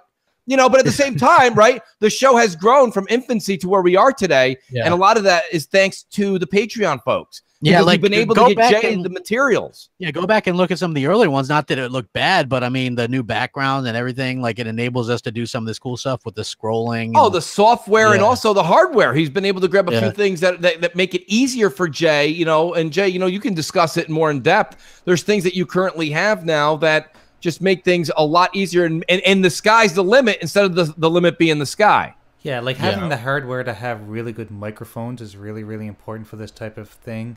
I've got audio interfaces, I've got condenser mics, I've got USB mics, I've got, people have seen the pictures. This is the Batcave. I've got many monitors going. I have many webcams. I use 2 different webcams for my Graphic God games, if anyone's ever watched those. I've got a webcam on my hand and on my body. So, right. I'm using iPads, I'm using iPhones. Jesus Christ. Yeah. Lots of stuff. It's great. And like I said, we can't thank the Patreon folks, especially, and shout out to Jay Woon for the, again, awesome message. He's like, I'm not going anywhere. That's what I like to hear, Jay Woon. That's the attitude, and we really appreciate it. Let's do another voicemail, Jay. Yeah, let's go ahead and roll one. Sure. So we've got an old friend from a faraway land, Jack Jackal. All right. Sub Moon Crab, sub J-Dubs. This is your fan Jack Jackal from a faraway land. I want to talk about the Inside Xbox show pretty quickly. Look, guys, they need to think about the audience again, okay? I watch it, my friends watch it, and we watched all episodes, and we're glad we're able to watch it from, our countries. The audience here are the Xbox gamers around the globe, right? For that being said, for example, this Halo game they announced, it is completely useless to me and the gamers outside the States and Canada. I don't think I'm gonna travel all the way to the States to play an arcade game, right? I mean, they just need to rethink about the audience. It's on Mixer, it's available for everyone, it's broadcasting to everyone around the globe. They really should rethink about what they should announce and what they should not announce. Anyway, you guys have a great rest of the day now. Well, Jack, thanks for calling in, buddy. By the way, Jack is a huge Xbox fan. Yeah. Huge Xbox fan. So that just needs to be said because this guy bleeds green. And I'll just tell you, Inside Xbox for me, it's at this point, it's not necessary. It's got to go. If they're going to just keep doing what they're doing with it, it's got to go. Or it needs to be a half an hour because really this hour and a half, 2 hours of absolute nonsense and maybe 25 minutes of stuff we kind of want to hear. And I say kind of in air quotes. you know, it's what we've come to expect from, and that's the thing. Like, if you see inside Xboxes like this, and you see the production value is just meh, and the content is meh, then you see like, well, these are the joke. Mooch and Crap productions are better than that. Yeah, like that was a great tweet, Crap. Yeah. I mean, a lot of people put LOL at the end of everything. I literally was laughing. Like, people are like, why are you laughing? And I'm just holding my phone up with It's serious. Even go look at our interview with Craig Duncan, right? Like, that is so much more and higher quality than what they're doing. And I think that's the shame. I mean, this is Microsoft, and it's not even the fact that the hosts are bad, because I mean, you could make that argument too. It's just the content is bad.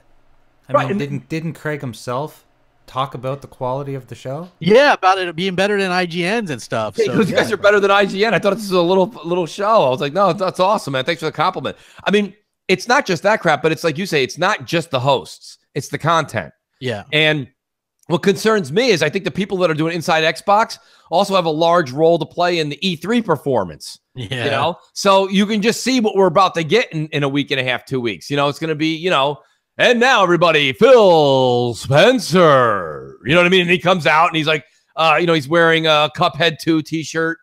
And we're all going to be like, yeah, all right, what does that mean? Does that mean Cuphead 2 is coming out in 6 or 7 years? So it's like, you know, I mean, I want to see, show us something we haven't seen before, Xbox. Like, wow us. You know, show a game that is only playable on the X with the power you guys keep talking about. That's all people want. It's pretty simple. It's pretty simple. There's a lot of people in, you know, the engineering that goes into the hardware of the Xbox One X, that was difficult. That was difficult. But it's coming out on stage and doing a couple of sales pitches with some hope in the games and CGI. I'm not saying it's easy, but there's so many creative people. You see the Don. The Don's been on Crap's channel. He's been on my channel. He does Next Podcast with Xbot. Like, he tells us about all these like starving artists that are coming out of school that can't wait to program and make amazing games. Go get these hungry young folks. Give them a job.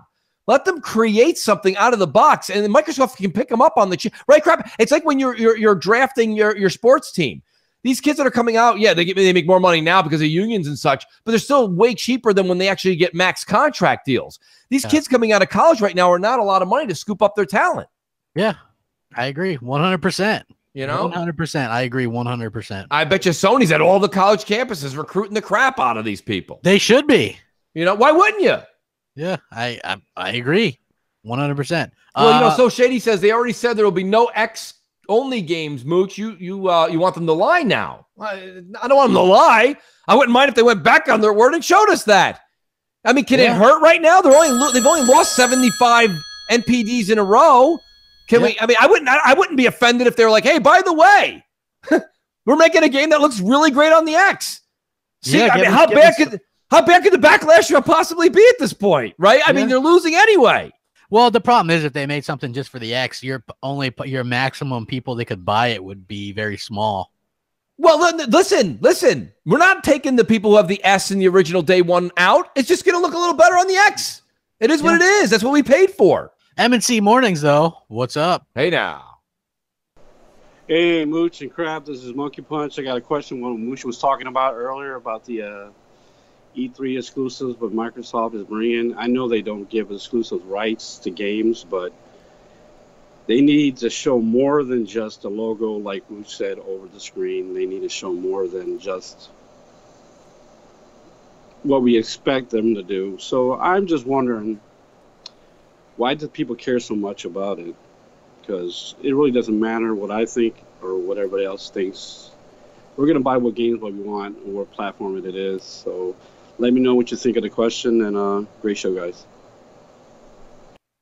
What was his question? I listened to every word, and I'm not sure I picked up the question. I didn't hear the question. I think it was more of a statement more than anything. And then he wanted, you know, I think he's saying, you know, he's also not enthralled with what he's seen thus far. And he said, I think at the end he said, ultimately it doesn't matter. People are just going to buy what they want to buy.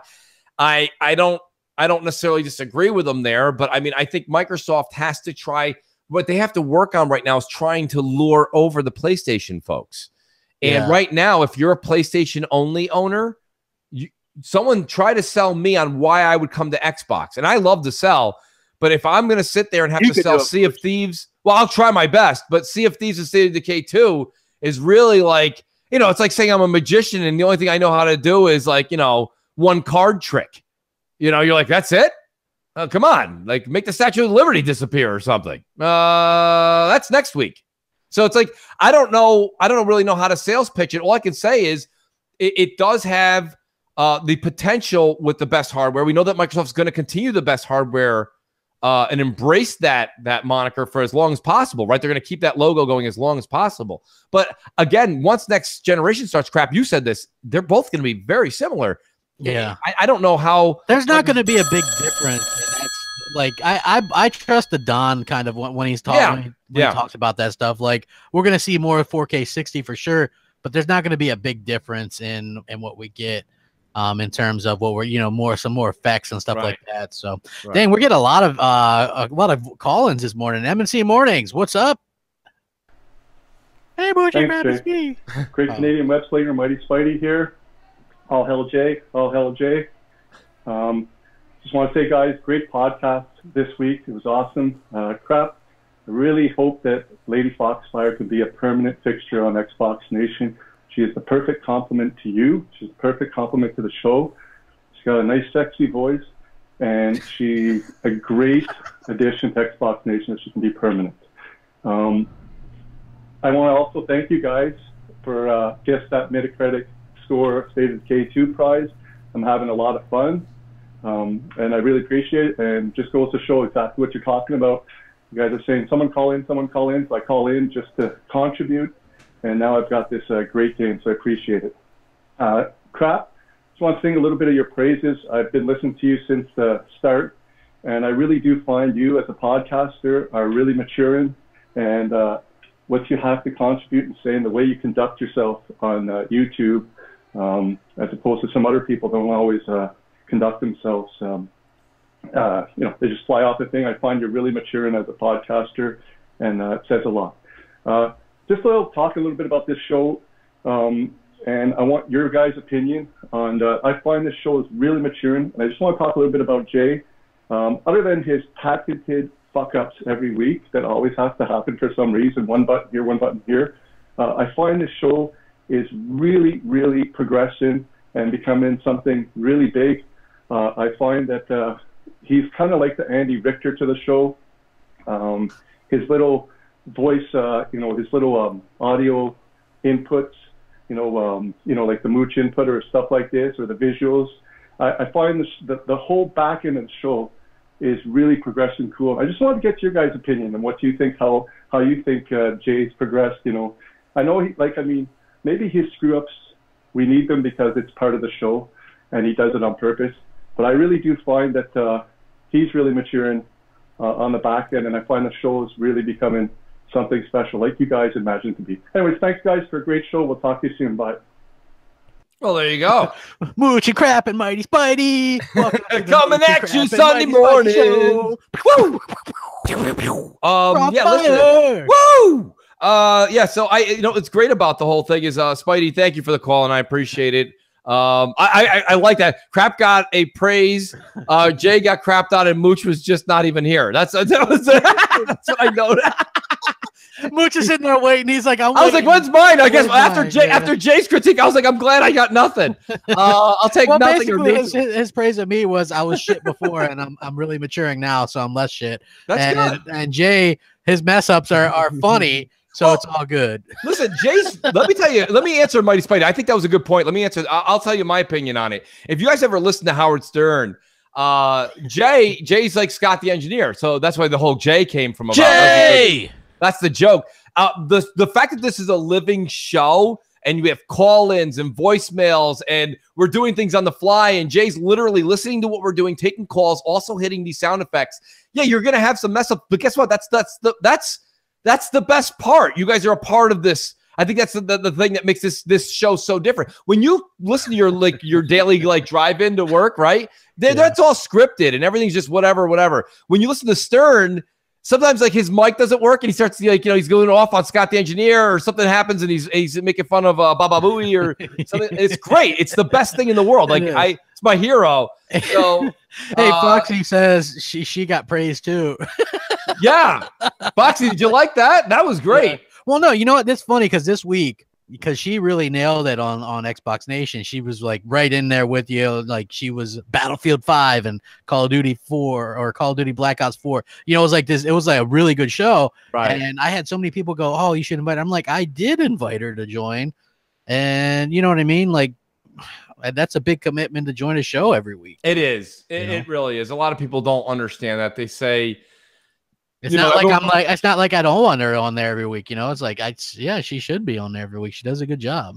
And there's good chemistry there too. So like, whenever she wants to be on, she can. Absolutely. Absolutely. And I mean, don't get me wrong. I think what we have to do, you have to kind of take a second to step back and say what you just said a second ago. That's the big commitment. Doing these shows are a huge commitment to be here for 2 hours. And there's work that goes into it behind the scenes. Even weeks where we don't have tremendous amount of skits, we still get together a half an hour, 45 minutes before every show. We meet during the week one time. Yeah. So, I mean, there's always something going on. And then on top of that, it's fine. We have Crossfire, we have Xbox Nation, and then we do guest Crossfire! Can I at least get the 80s game on screen? I don't know if we can show that or not. But we could probably show it for a couple seconds, you know what I mean? Yeah, that would be great. We'll work on that. They're playing Crossfire or whatever, yeah. Oh, God. When that keeps coming on, I miss my Hadouken and I miss my Megaton. Megaton! Right? I've heard that forever. I know, it's been a while. And you said Megaton earlier. Jay was on a call. I was Yeah. hoping we could have got to it. Yeah, I absolutely I need to have a third arm. You do, and I need I need that multiplicity. I need to be able to split myself in half. Do we have the Hadouken, Jay? I'm sure we do. Jay, let Jay find that while we take a voice message. Yeah. Okay, so as for voice messages, we have someone new, and I hope I'm not mispronouncing his name. I think he went by the name of Jerkachu, and I can only relate this to Pikachu. I don't know. Let's listen. Well, let's listen. Hey, Mooch, Crap, J-Dubs. This is Drunken Chewy from Xbox Live. I just became a new patron because I figured, I get more entertainment from you guys for $10 a month more than I did with my Game Pass. Also, I don't got a question. I got one statement. God of War. Facts. When God said, "Let there be light," it was to turn on his PS4 so he could play God of War. Do you know how many of those facts like people can? There was one dude, I forget his name, so forgive me. He was doing that all day with me and Mooch. Remember Mooch? Yes. He was like, God of War, facts. It was like, was that William Ramos? I don't know. I don't know exactly who it was, but he was like, yeah, when what was that? Some game was delayed. He goes, yeah, it's delayed. Add in a throwable axe. Facts. Like everything is better with a throwable axe. And hey, I did see that you did beat God of War though. That was a pretty good ending. I did, and the ending was great. The ending was actually really great. That's one of the first times you had an ending to a game that was like a movie ending, right, Crap? Yeah. And you're like, holy shit, really? I mean, they I'm not gonna did ruin it like for anybody, here's the but- thing. Yeah, I'm not gonna ruin it either, even though I tend to do that sometimes. But that nailed it, and it's not being we joke around with it, but honestly, it's such a good game. It really is. So it is a good game. We'll continue to always have fun with it because everybody just says it's the game of human beings existence. yeah, we were like joking around with that, but it doesn't mean we don't like the game. In fact, I gave it a 10 out of 10. So yeah, I mean, I didn't do an official review on it, and at this point, I'm not going to. It's so past prime for a review, but I would give it a 9.5. The game is absolutely stunning. I love the mechanics. I really do. The fighting in it is just. It's superb. It really is. They really locked that down. It's one of the first times a Sony game has locked the mechanics down for me. I really, really, truly enjoyed it. So if you haven't yet or you're on the fence, you should definitely give it a try. I have a great idea, Mooch, for the next time you do a Mooch's review. Yes. So you should rate things with how many Hadoukens you give them. So if this game Okay, we can do that. good, it gets 5 Hadoukens. 5 Hadoukens! Hadouken! Hadouken! Hadouken!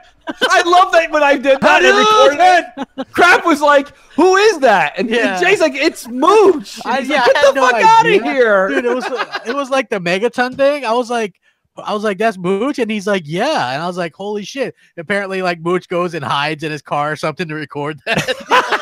No, that one I did right here in my office. But I did the one I did in the car. I was driving back, and Jay goes, "You really should record that megaton thing if you're ever going to get it to me." And so I'm driving back. I'm running errands on a Saturday afternoon, and I'm like, you know what?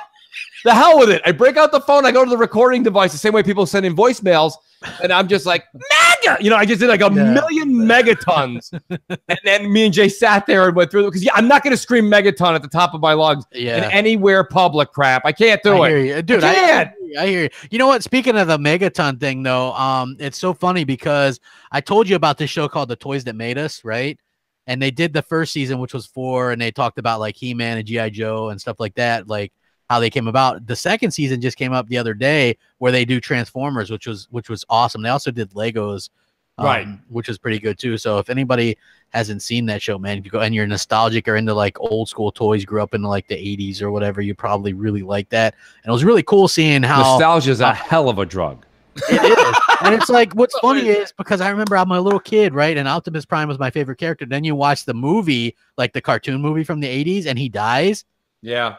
And you're like, wonder why. A lot of the characters die in that movie, and apparently they go into detail why was because the toy company was like, okay, well, we got to get rid of all the old characters and bring in the new ones. You know, so basically that's what because it was basically all about pushing toys and stuff. So awesome. Everybody in the chat, I'm getting so many PlayStation requests. That's awesome. Guys, send them. Please do send them. Yeah, me too, man. Mine's pretty easy. It's just Crap Gamer.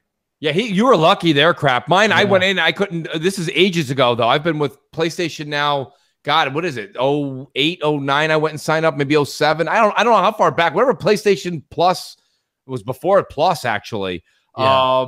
Anyways, it wouldn't allow me to do the Mooch. So I had to do -- Mooch 78. Awesome to have you guys on there. And like I said, I just got a couple of people also writing me like, how dare you go buy the platinum headset for PlayStation? You banter hit me up on Xbox. I wanted to be able to hear you guys and have some good conversation. I'm also playing, I grabbed Crap. You gave me some shit for this, but you also appreciated it at the same time. I picked up Destiny 2 for PlayStation 4 for $9, dude. $9. That's about what that game's worth. Well, take it easy, Crap. Now just take it easy. There's a large community out there. We still they all left. I mean, they might come back, just like they'll come back to Sea of Thieves. Double M says it's the - Mooch 78 Double M. But no, in all honesty, I want to play through on Destiny 2 with some folks from the beginning. I not just the Warmind. I want to start from the beginning with a character and go all the way up. I want to see, and then I still need to mooch the Warmind DLC, Crap. So if anybody could, I like how I'm telling Crap like he's going to send me that, right? I got a better chance of getting a signed autograph of Mooch and Crap from Crap. Hey, did you get? We should have those, right? Mooch and Crap autographs. Yeah, does anybody want that? Yeah. Oh, look at Delilah. She goes, nobody cares. Mooch, you're right. She's right. Delilah, you're right. First of all, shout out to. Cares. Love All Day. All Day is the best. And he does a really good D-Batch impersonation. He does. God, he does. He had me dying, and he's like, Canada. Canada. Canada. Yeah, Canada. Yeah. I can't do a D-Batch impression. All Day's got it. It was so funny because he was riffing on him about how he lost a bet and he gave somebody Assassin's Creed Unity, which is like $1. Right? Yeah. Gaming Forte. It is a grind. If anybody wants to go through that with me on Destiny 2, but I want to say shout out to Delilah, one of my all-time favorites on Twitter. I love her work on GRG. She does so many great things. Delilah, thanks for being here every morning. She's so dedicated, amazing person. Follow her on Twitter. Check out her channel, and she plays games religiously on all platforms. Yeah. So she's just awesome. Shout out to her. VR a lot. She plays a lot of VR, but she plays PC VR. Yeah, I mean that's technically the better. Hey, VR is the future, people. It's the future. Oh no! Don't even go there. It's the He's future. cool. I'm telling you, Hip. it's great. He's hip. It's great. I'm hip. Damn it. I'm cool. Huh? Hey, we got Def Jam Bam in there too, man. What's up, man? How you doing? Def Jam Bam just woke up. Crap. Yeah, you know that's awesome, man. Yeah, he's like he's riding. He's on that single life.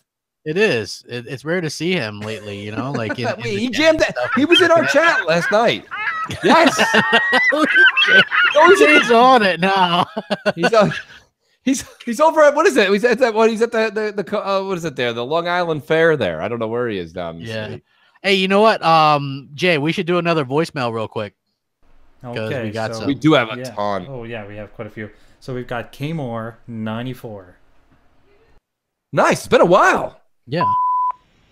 Hey Mooch, Crap, and Jay. It's K Moore 94 here. It is now Monday, and I spent the past weekend playing some State of Decay 2 with friends, and I had one question, which I don't get, is why the heck are we not playing multiplayer on Microsoft, like, dedicated servers? Why did they choose to go with this peer-to-peer stuff? Because for the most part, it's fine when I'm hosting the game with my friends, because I have pretty good internet, but some of my friends don't have the best internet, and so when we try to go into their world, it gets like crazy laggy, and there's a lot of all sorts of problems going on, like glitchiness and everything.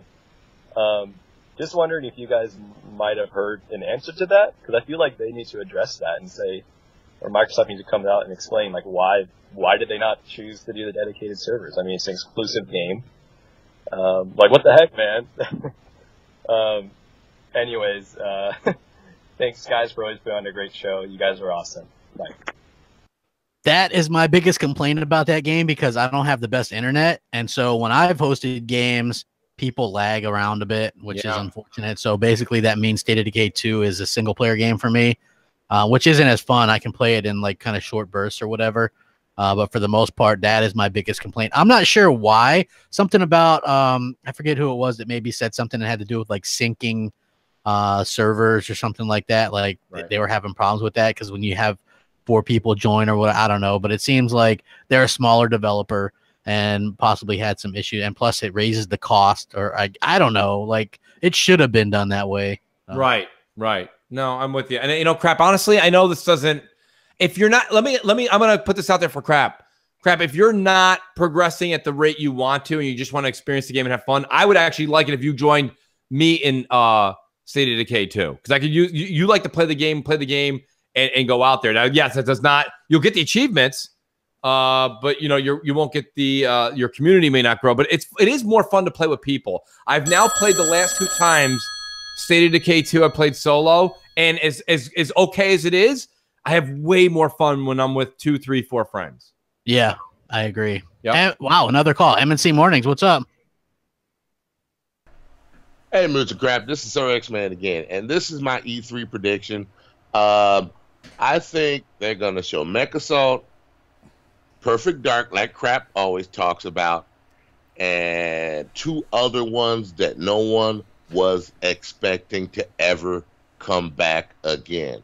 You might get your Fable that you talked about, but I think it's going to be one of Phil Spencer's favorite games, and I think it might be a remake of Crimson Skies. My dream is for a brand new Project Gotham Racing, but I doubt that will ever happen. That's about it, guys. Talk to you later.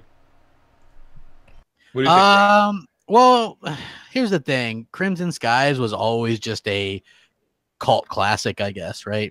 Like, it was never something that a lot of people were into, which, by the way, hit that like button. Yes, please hit the like button, folks. Appreciate it. Mech Assault, again, I think that's something that is, you know, like, I think some of the hardcore really like that stuff, but I don't think that's stuff that Microsoft is I mean, they're possible.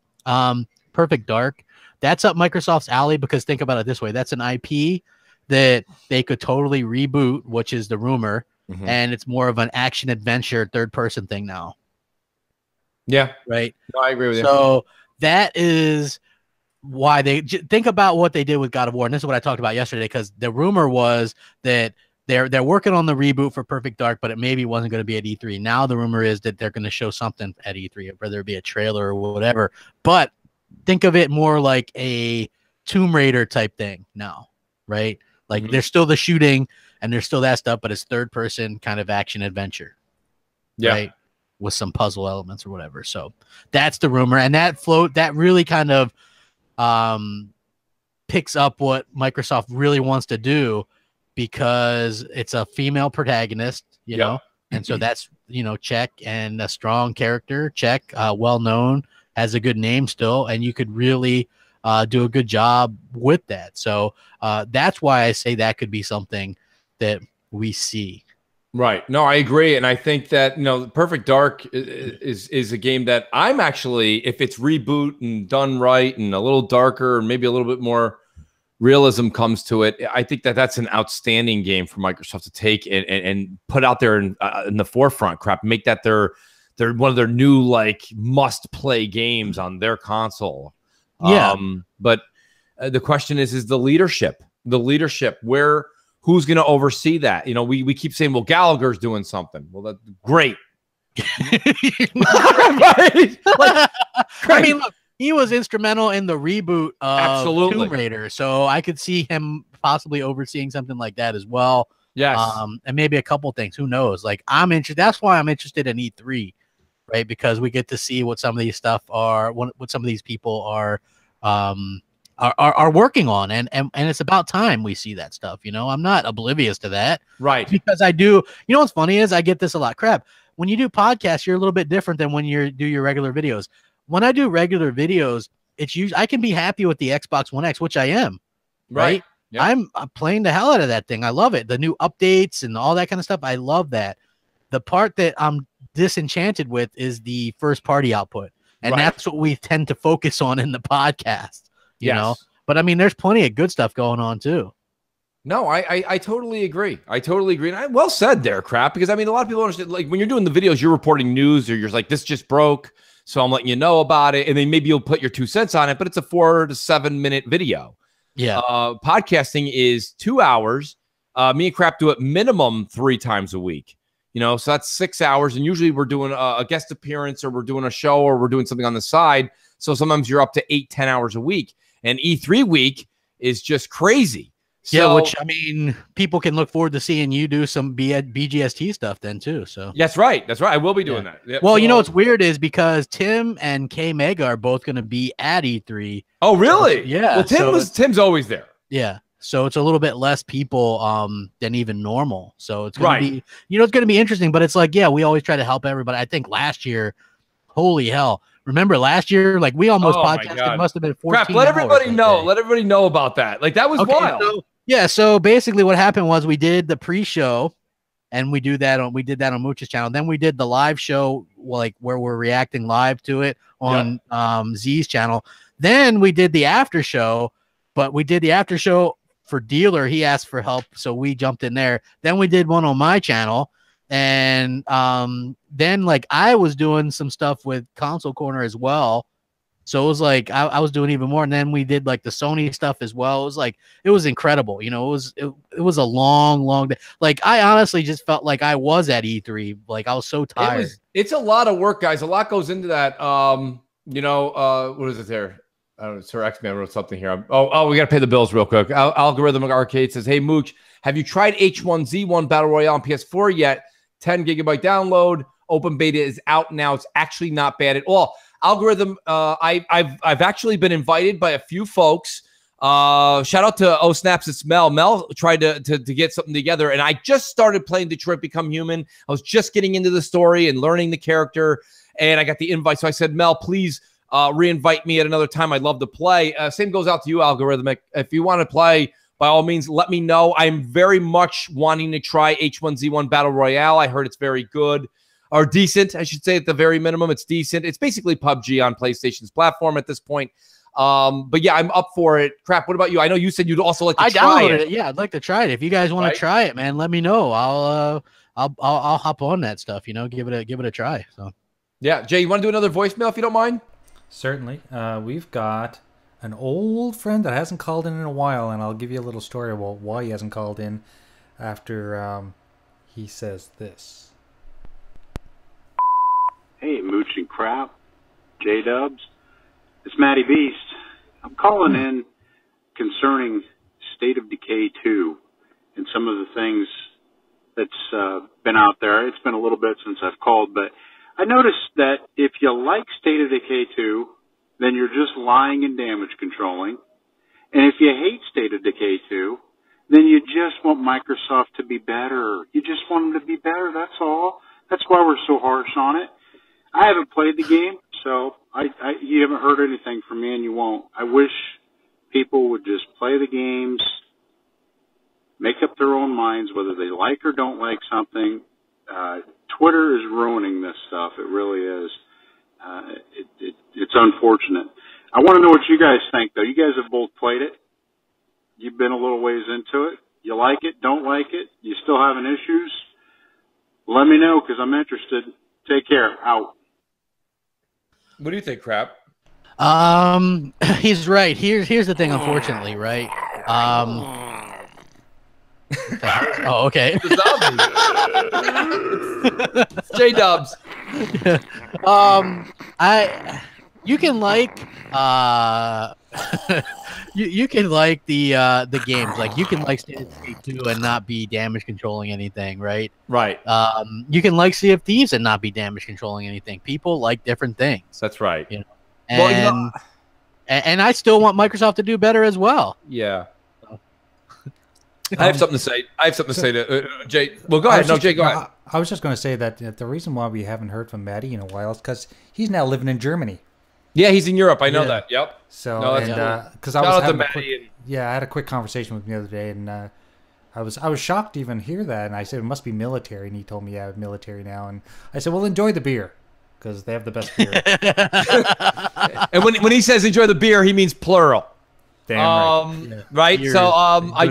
So Enjoy the beers. Yeah, it's beers, people. Beers. Let me react to Maddie's response. Maddie has every right to say that, and I actually truly know where he's coming from. Myself personally, though, here's the thing: podcasts, gaming media, etc. Fill in the blank. Twitter, social media. They're all going to exist, and they're all going to keep going. Now, this is not going to end. So. The thing about it is that it's not that I don't necessarily think Twitter or YouTube or something is killing it in that aspect, but I think you're always going to have people want Crossfire on. They want Xbox Nation Crossfire! On. Crossfire! God, that's never going to get old. But like, I think that like we got to state our opinion, right? Crap. And I mean, if you're going to talk about it, we can't get on here and keep saying that's a rosy glow. That's just great. Everything's swell. Yeah. I can't do that. There are people that do that. Listen, there are. And here's the thing: when it comes to YouTube or anything in life, right? It was really popular and a good way to get popular to hate on Xbox in 2013, and it's becoming that way again. Also, you have some people that just unabashedly will just act like Xbox is perfect and they're just good the way they are. They don't need to change anything, right? Both are equally as wrong, in my opinion. I agree. You got to be able to talk about the good and the bad, and I think that you got to keep it real, you know? Right. Keep it real. You got to keep it real. Yeah. I don't know. So when I say that to Maddie, my only answer to you, and I hope it answers it, is it's inevitable. Yeah. What you're asking to end won't end, and what the outcome will be is inevitable as far as what's going to come through on podcasts and social media, and gaming media. So I've come to understand that now. That's why I think shows like M&C Mornings, Crossfire, and Xbox Nation are so important. BGSC, all these shows are so important because, to be honest with you, it's the only way you, the gamer, can get other perspectives on the game. And the gaming media is not doing that anymore. I don't think they're doing all theirs is just a larger syndicated podcast. That's all they have. They have more people subscribed than we do.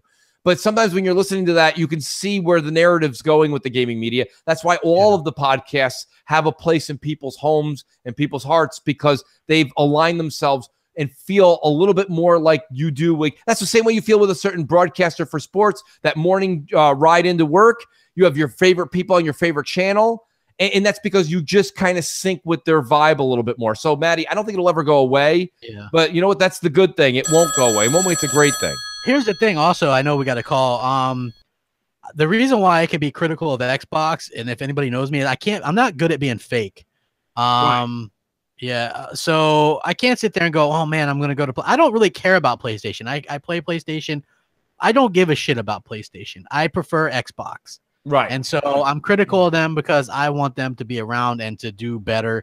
And they're doing a lot of things fine and great as it is, but they can always do better, and that's what my point is. So correct. Well M&C Mornings, what's up? All right, awesome. Hey guys, first I want to start off all hail Jay, and of course I'm a mooch maniac and crap. Apparently he's got a Crap, I thought crapaholic. A few shows ago internet. you said that you'd eat crap on air if Xbox ever got one of those third-party deals to go day and date on Big the Xbox. AAA third-party deals. Are you still holding to that? Because I'm going to E3 this year, and for some reason I'm thinking maybe Shadow of the Tomb Raider or maybe Cyberpunk or one of those games might go day and date on Game Pass. So hey guys, have a great one. Hope to see you guys do well, and I'll give you a call from E3 when I get there. Thanks. Bye. Yeah, you know what? I still expect Microsoft not to do one of these big AAA third-party types. You won't ever see that. You know. What about Shadow of the Tomb Raider? I don't think Shadow of the Tomb Raider will, but yeah, I just don't see it happening. You might as well just buy the exclusivity at that point. You know, like I don't see them doing that, and you know, I can't say I blame Square. You know, how are you going to take? That's going to be. Did you hear they invested $100 million into that game? Yeah.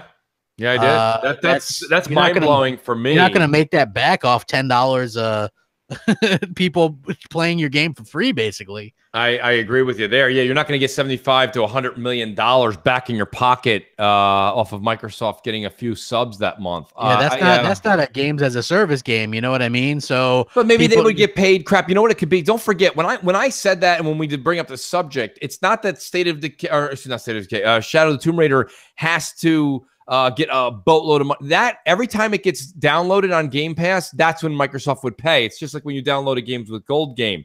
So, you know, it would still be for sale for $60 on both consoles. It's not the system doesn't.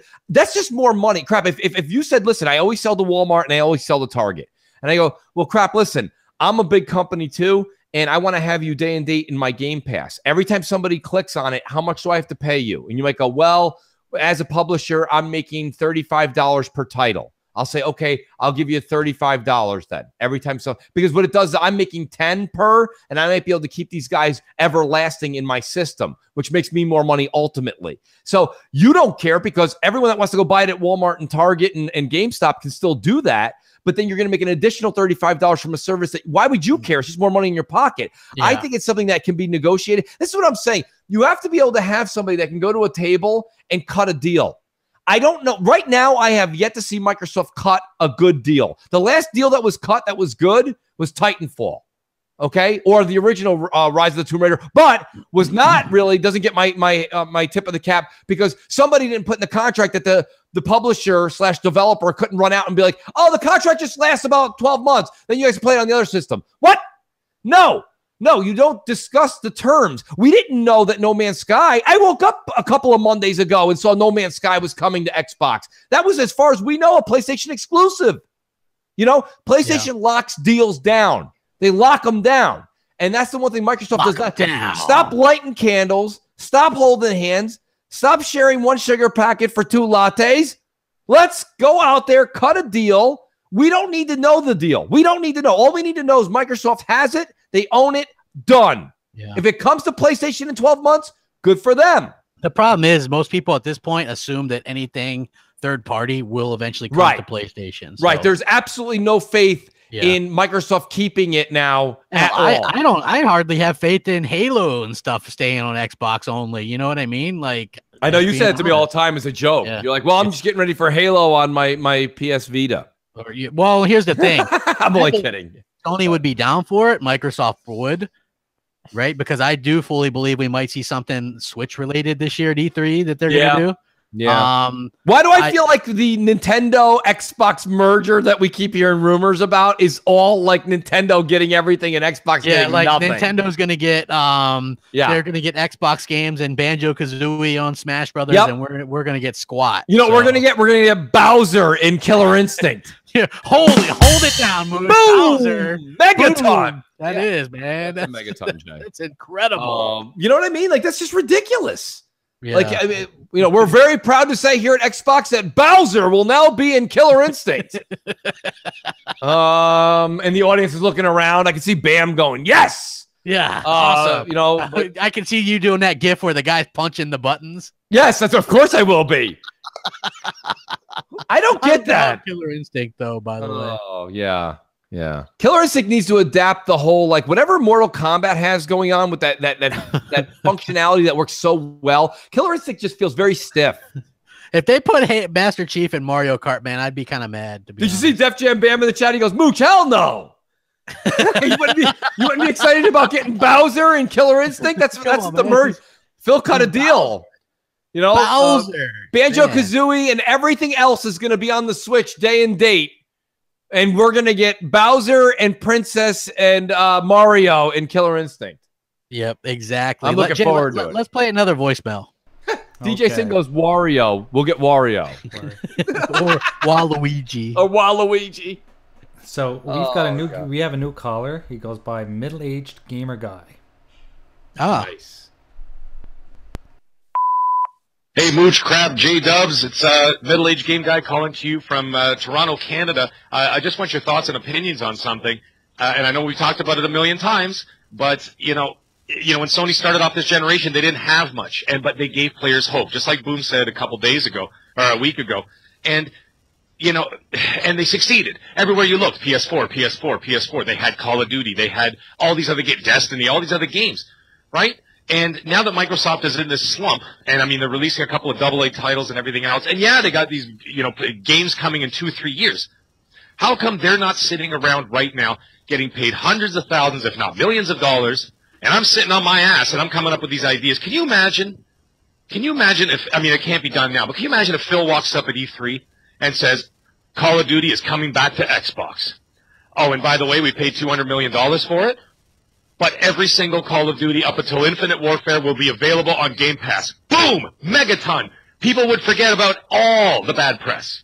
It's like dangling car keys in front of a baby, right? You dangle, and everybody looks over there, right? And then all of a sudden, you get a press like that. Every news media outlet would be going, Xbox dominates Call of Duty, this and that. And everybody would be going, state of who? You know, sea of who? They wouldn't even be thinking of that. How are these guys not coming up with these ideas? What are they doing? I know E3 is coming and we're going to hear some stuff, but why, you know, we need to hear more. You know, I mean, if I worked at Microsoft and I'm sitting at the table with Nadalia there and Matt Booty and Phil Spencer, I'd walk in with my sweat-stained dress shirt and I'd be going, the marketing, and like just beating them over the head with it. You know? So, I mean, they got to do something more than what they're doing. I just want your thoughts and opinions about it, guys. So, anyways, have a great day. As Middle-Aged Game Guy, out. Awesome call. Fantastic. I like his thought on the Call of Duty. Listen, I understand that. Listen, Call of Duty somewhat jumped the shark, but listen, it's still a household name. Crap. That's interesting. I've cut a $200 million deal, and all the Call of Duties are in Game Pass.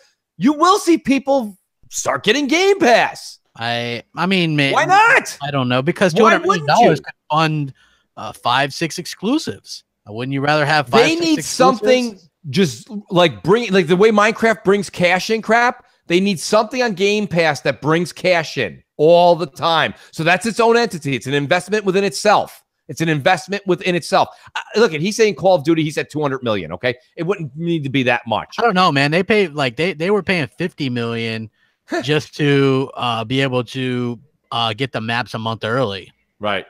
So it'd probably be more than that, to be honest with you. They needed. Listen, I applaud the gentleman's call, because to be honest with you, that was absolutely the right idea. And that's the other thing, is beaten into their head. Enough with the developers. Let's go marketing. It's time to finally market your games properly. Have something out there that people want to talk about. And that's just, I like the way the caller presented it. I think that would be the thing that put Game Pass. If you're not going to get, listen, crap, you're saying no, something like he said won't happen. You're saying no way a big time AAA will ever go in there, which I don't disagree with you. Disagree with you. What is Game Pass besides I never was? It is. It's and I hate to say that. I think that Game Pass is really going to be reliant on new Microsoft stuff, right? Right. Like that's what the idea is. Just being honest, I don't think we're going to see and when I say big, like you could see some smaller stuff, and we do, but you're not going to see EA or Activision put their stuff in there, or Ubisoft. We have a wiener. Nice. Who won, Jay? Who won, Jay? The winner was Monkey Punch. Monkey Punch is just cleaning house, folks. You got to call in. Monkey Punch right now has an M&C collection shelf. I know he's got everything. He probably wants that M&C autograph next, man. Come on. I could see him giving a tour of his house. He'd be like, "Here's all my 360 games. I got my PlayStation games over there. There's all my M&C winnings." Yeah, because I'm the only one apparently that can call in on Skype. When He's even got a winner chicken dinner shirt for me. Dude, he's crushing it. He's crushing it. Guys, call in. Win something. We're giving away stuff. I don't understand what you're saying, Double M. You're saying you guys are wrong about Game Pass. This is coming from a PlayStation guy. I gave two shits about Xbox until Game Pass. Are you saying I'm saying it's a never was because it's old games, indie games. Right. And then so far what's being perceived as mediocre games. Right, and that's the way I'm looking at Game Pass. Game Pass to me is just very, blah games at this current state. That doesn't mean that's what Game Pass will be 12 months from now. But I personally, people have asked me, "Hey, Mooch, what should I do?" I said, "Well, get Game Pass for a month." I've never, ever said you should get Game Pass for a year. Yeah. That's crazy. That's ludicrous right now. Yeah. Like what? There's nothing coming down the pipe. Yep.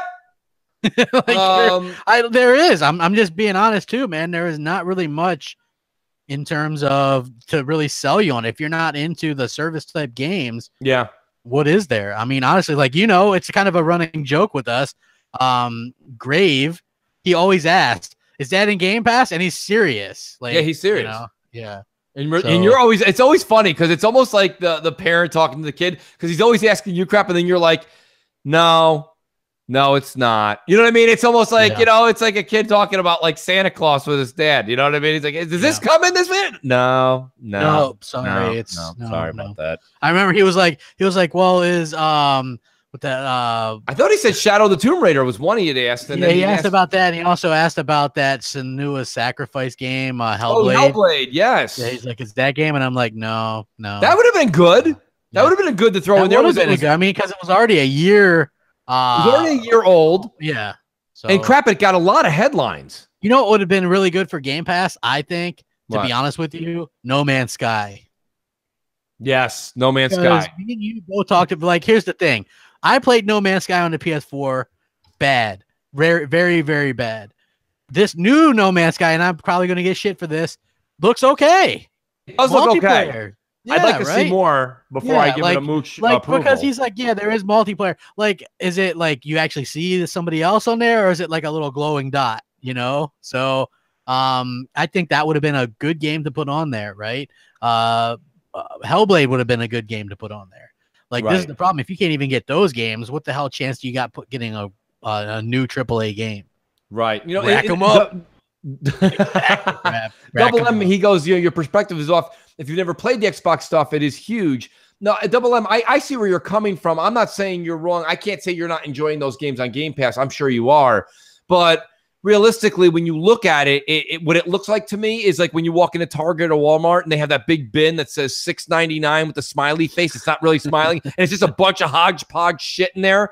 And maybe you reach in and find something you like. You're like, oh my God. Look at this. It's Star Wars in 4K Blu-ray.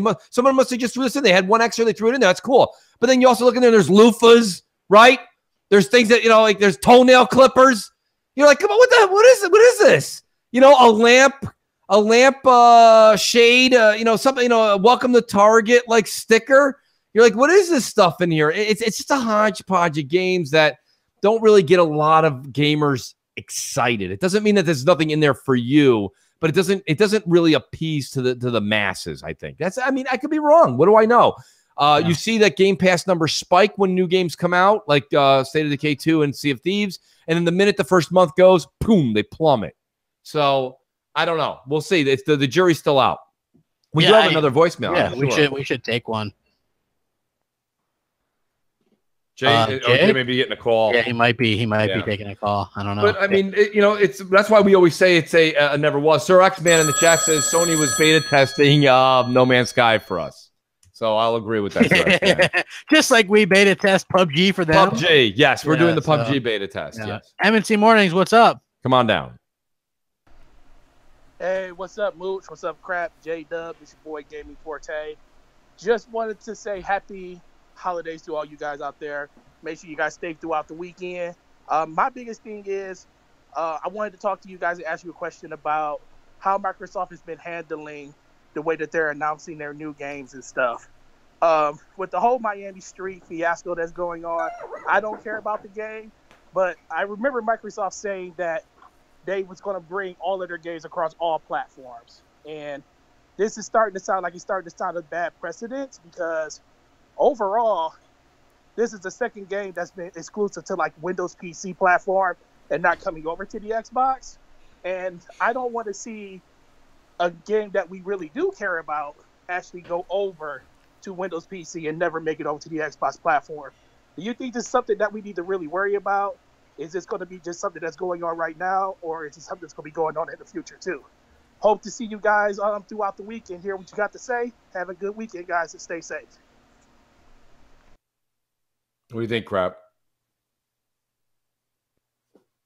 Sorry, I had to shut my damn dog up. That's all right. What was his question?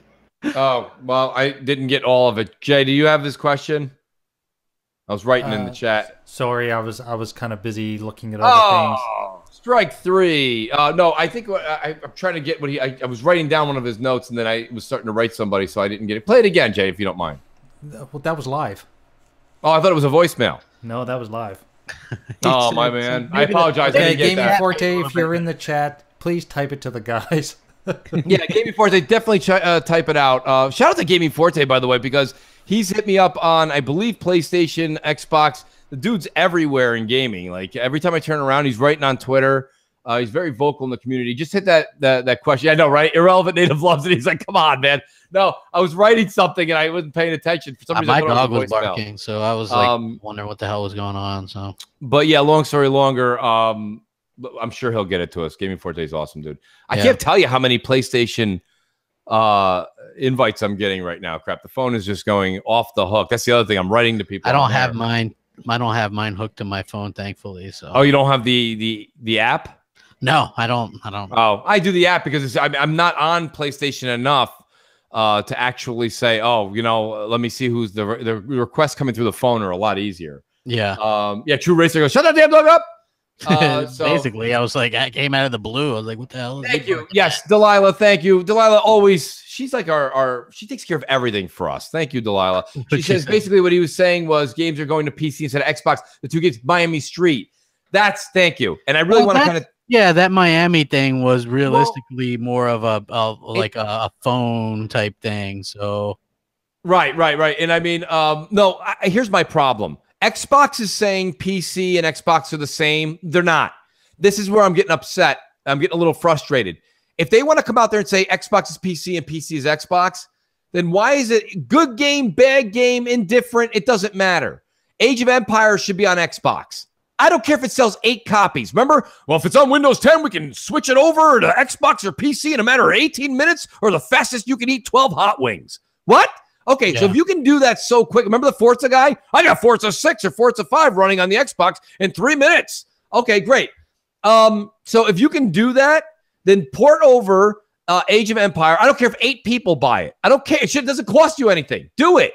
Well, apparently they have trouble with that, with doing the controls or whatever. I don't know. So it's like, I don't know. This is like a touchscreen game. So even though it is working on Windows 10 or whatever, I guess you can use a mouse, but it's mostly just supposed to be a touchscreen game, to be honest with you. So right, you know, but you know what I mean? Crap. It's like they're saying it's a unified Windows 10 Xbox family, and I'm only seeing a one-way street here. I'm not seeing a two-way street. Yeah. So far, this was a stealth release type deal too. So. Yeah, like you know what, the part that annoys me is that the games that have stealth released are announced, but they're not for Xbox. It's like everything but Xbox. So. Yeah, everything but Xbox. You know, it's like you want to play free online, PC. You want all the Xbox games? Sure, no problem on PC. You want PC exclusive games from Microsoft? Sure, that's on PC. Xbox, what's that? Yeah. You know what I mean? You're like, what? I mean, that's why E3 is probably so hard for them to put together. Like, do we have anything for this box we sell? Exactly. You know, what's coming on the bottom? That's the thing I don't understand. And that's what that caller was frustrated about a while back. He's like, here I am, what was it, middle-aged gamer. He goes, I'm the one coming up with the ideas. Like, I hear some great ideas that come out of the Xbox community, and you're wondering, why doesn't Xbox listen to these folks? Yeah, Maybe, I would love for him to listen to some of the folks. You know what I mean? Like a little bit more, anyway. Yeah, no, I agree. Jay, let's do a voicemail. We are we're right on the 2-hour mark because we started about 10 minutes late. Yeah. Plus, we still got a wheel and everything. And we got a wheel as well. That's right. Yes. So we've got Vicious Lord 66 on deck. Oh, nice. Vicious called in. Cool. Hey, Mooch Crap, J-Dubs, Vicious Lord 66, Patreon supporter. I just had a question this week. Why is State of Decay 2 not running on Microsoft servers? That's my question, because it seems like if it was, they wouldn't have any of the problems. But I don't know, so that's why I was asking. All right, thanks.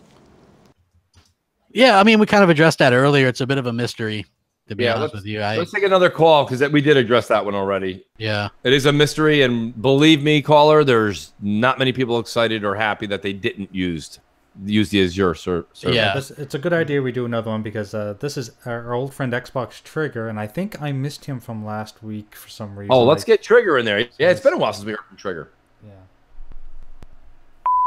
Hey Mooch, hey Crap, hey Jay. It's Xbox Trigger from Twitter. And my question today is, I mean, since a little bit of spoilers are coming out for E3 for Sony's and not really Microsoft's, but mostly Sony's, they're focused on 4 games. My question is, what happened to other games that Sony never talked about anymore? Remember that game Deep Down by Sega? What happened to that game? That game went like dust in the air. People talk about Scalebound, but we know that game, we saw it, in 2014, and never again. What about Shenmue? We haven't heard that game in 3 years. What's going on? I'm just saying, like, the hypocrisy. Anyway, I'd like you guys' opinion about that. That's all. Thanks. Bye. Yeah, I mean, like, look, that's the name of the game, man. In the industry, people, like, sometimes these games come out and sometimes they don't. Agent is another one. Rockstar, that's a Rockstar game, and they're a good developer, and that game's vaporware. You know, it happens. You know, it does. It just happens. The reason why people don't bring it up to Sony is because Sony gets a free pass with stuff, right? Like, you know, there's a lot of games that are announced for both these platforms and just gamers overall where they never come out. So, I mean, that's kind of the bad part with naming stuff, realistically, like announcing stuff too soon. So that's a bit of a problem. Yeah, I don't know. I'm looking at Mass Murder in the chat. He's saying it won't like. I don't know. Keep trying, Mass Murder. If you just try, I've done it a couple times myself. You ever notice that crap on Xbox Live or PlayStation? I'll go to add a friend, and it'll say, "Sorry, you cannot add right now. Try again later." Yeah, but it really does add them or whatever. So. It either does or yeah, something like that. So, dude, like, here's the thing. Also, to the guy in the chat saying Microsoft's leaving the console market, they can't just do an app or something because Xbox is built around third parties. Right. And what would be third parties aren't going to be on their app because they're just going to be on whatever else. And Sony doesn't want Microsoft games on their platform. Like, Microsoft doesn't have enough exclusives or properties to realistically be just an app because you would need a ton of games to do that. So, right. No, I totally agree. Let's do it. Do we have another voicemail, Jay? I want to get a couple few in here. Okay, we'll go ahead and finish them out. Yeah. Yeah, let's do that. So we have Zocker87. Nice. Sounds like a new caller. Yeah. Moochie Crap, how's it going? Zalker87 coming at you. Love the show. I want to talk a little bit about you guys saying that a lot of people are dipping to PlayStation 4. Crap, you brought this up in last week's podcast, I believe. I don't know which one. But you said that a lot of your friends that play Xbox are dipping to PlayStation, and it's a problem for you. My question to you is, what are they going to PlayStation for? Because there's no multiplayer games for you guys to play there. So I'm trying to figure out, what are you guys missing out on? Are you going to PlayStation to play Call of Duty, Battlefield, any of those third-party games? If your friends are going there for those games, then sorry, man, they're kind of dumb because the best place to play is PC and Xbox One X. Those are the two best places to play third-party games. Now, if you're saying they're going over there for exclusives, well, then again, it doesn't matter. It doesn't matter at all because your friends don't have any PlayStation multiplayer exclusives to play. So I'm trying to figure out, how is it a bad deal if they go to PlayStation? See, this is the difference. PlayStation, we all know it's single player based. That's what it's for. It's for single player games. If you want to sit by yourself and play a single player game, you go do that on PlayStation. If you want to go with your friends and play a game on Xbox, you're going to have a multiplayer game and you're going to be chatting with them. That's the difference between the two. So I understand you're saying your friends are dipping to PlayStation. I'm just not understanding why. Because of exclusives of single player games, go right ahead. You're not playing with them anyways. So it's not making sense to me. I love what you guys do. I'll be always listening. Keep up the good shit. And, yeah, have a good one, guys.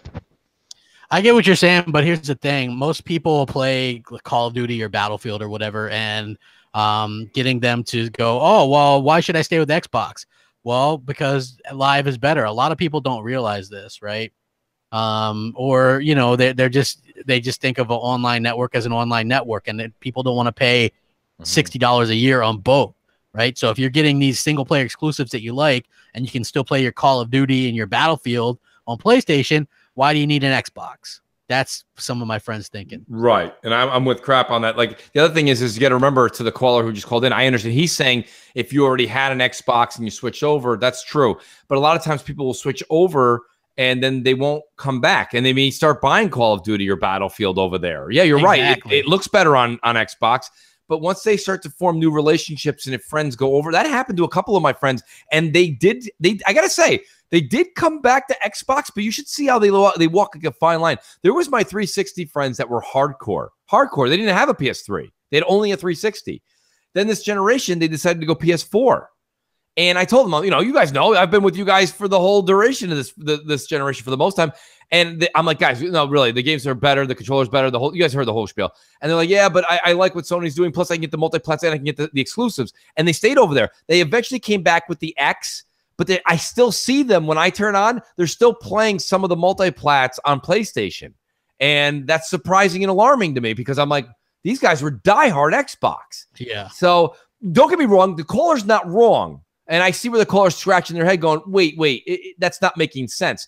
But you're looking at it from purely an Xbox fan's perspective. You're not looking at it somebody that doesn't have an allegiance to either box. And I mean, even though, like, I hate Fortnite and stuff, but guess what? Like, you know, some of my friends like Fortnite, so they can play that over there. And guess what? They don't even need PlayStation Plus to play that there. Right. You know, like, you need live to play Fortnite on Xbox. Right? Build your stairway to heaven. I love that. Build your stairway to heaven. So that's great crap. No, I don't know. I think that's but you know what? Genuinely respect that caller's opinion. So I think I'm glad he said that. Sure. Good call. Yeah. We got one more. Let's go ahead and do that. Yes, let's do that. I believe this is a new caller, although he has a very normal name. He goes by Anthony. Oh, wow. It's not weird or something. So right. Yeah, much like strange. Peter on Deadpool 2. Hey guys, a long-time listener here, a rare caller. Just calling to ask you a question now about the identity of Xbox as a brand, you know, the overall image of the console. Do you guys think that Phil Spencer is doing this shit on purpose? I mean, you know, he's trying to change the brand to the point that, you know, he's looking for some safe space crowd, some Seattle, Washington weirdo crowd. But I remember when I was young, you know, Xbox, and it still is this way, I don't care what they're trying to say, Xbox used to be, you know, it was a military buff console, it was about Halo, Gears of War, Call of Duty, Tom Clancy, you know, used to play Rainbow Six, Splinter Cell, and the original Xbox, Full Spectrum Warrior. It was a big military kind of guy console, and it's just been getting further and further away from that. And I don't know if it's, you know, if it's something Phil's doing on purpose. Do they want to change the brand image? Are they looking to, you know, go after some fucking family value mart crowd who's looking to save a buck, or, you know, they want some little kiddie games? I don't know what the fuck they're doing over there. But as next gen 720 likes to say, it's starting to look spooky. It's starting to look real spooky there. And my question is, you know, is Phil doing this on purpose? Is this coincidence? Or do they really not like guys like me, basically? Do they really not want my money?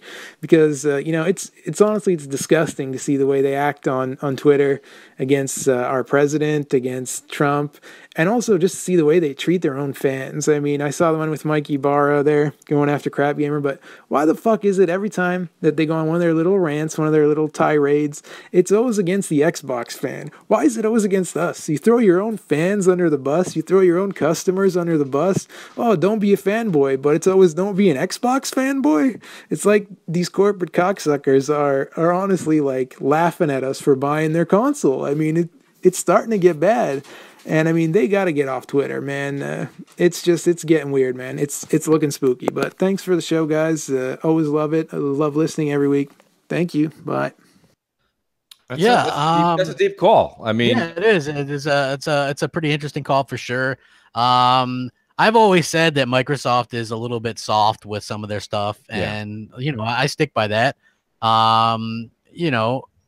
It's I don't disagree with that part. Like I think that it's true, man. Like they have this inclusion and everything and everybody, and we're all happy go lucky. And if you just look at the games that they put out lately, they tend to just throw different things and see what sticks, if it's politically correct or not. And I think that that's probably a bad way to make games. Just let the developers do what they want to do. That's right. And I do think that the second part of his statement is true too. Like a lot of times when they do comment on Twitter, they're always usually hitting the Xbox fan. Yeah, I've been that's happened to me numerous times. And that's something I scratch my head and I completely don't understand. It's happened to Craps, happened to other people that are Xbox journalists. And I'm like, I don't understand why do they do that? They go, being a fanboy, is okay, but not you can't be an Xbox fanboy. You know what I mean? It's like I'm also confused. That's a great call. And like I say, it's funny. I almost wish that call was a little bit earlier. Yeah. But yeah. By the way, I just want to point this out to the chat as well, man. Like you're able to have any kind of feelings politically that you want, man. There's not one or wrong or right. It's just like if they're different than your own thoughts, that's fine, man. It doesn't make it right or wrong. It doesn't make a person bad or good based on their political things, right? So right. How many else do we have? That was it. Oh, okay. I think, guess. Yeah, that's it. We're done. Well, great call-ins from everybody. Absolutely impressed with everybody that called in. The chat's been phenomenal. Here we are. I want to say, Memorial Day weekend crap. Want to definitely say, God bless and thank you to all that has served in our country. Absolutely, and those that have paid the ultimate price for our freedom. Definitely our freedom, and you guys are never forgotten. We appreciate it. Yes. Hopefully, you guys all have a great weekend, and we're getting a lot of rain here, but hopefully, you guys have a fantastic weekend with your loved ones and family and stuff like that. Yeah, try and this is the time I always try to say. I do it in my family. If you guys have friends, family, cousins, it doesn't matter what it is. Try to pick a game that the whole family can play together. This is a gaming podcast. Pick something out that's past the controller couch co-op. Literally this morning we all got on. We played. I know you guys are all going to chuckle, but we played a little Splatoon 2.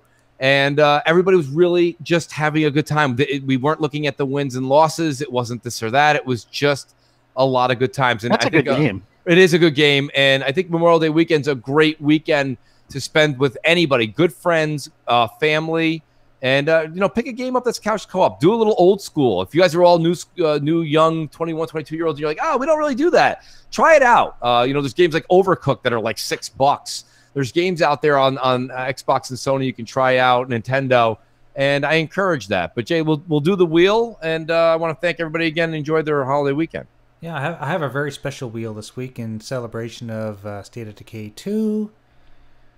We have a very creepy Wheel of Wonder. Oh, hey now. Jeez, almost fell on my seat there. All right. That's awesome, Jay. I like it. Yeah. I'm a zombie loon, so...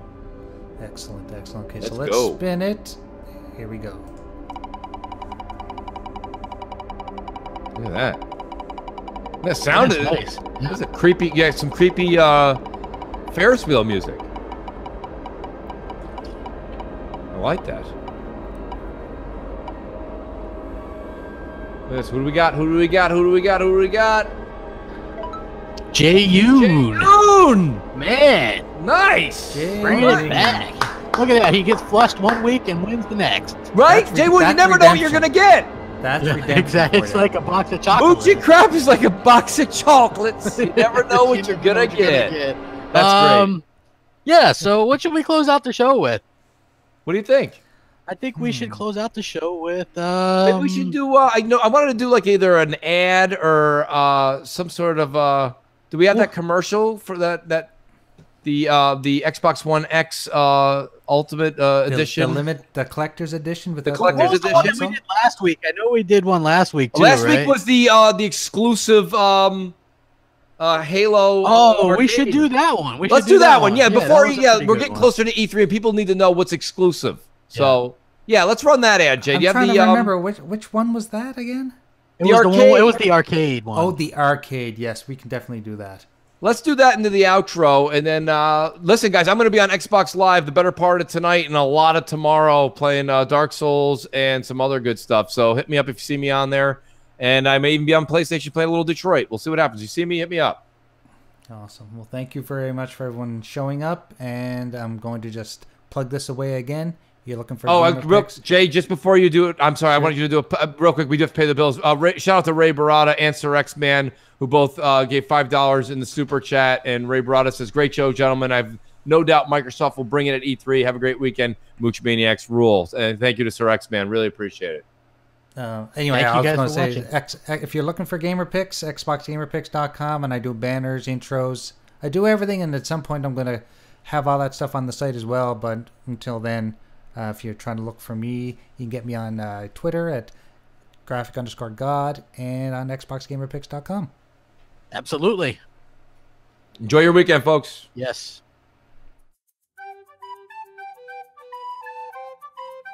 Here at Xbox, we're not completely oblivious to our consumers' wants and needs.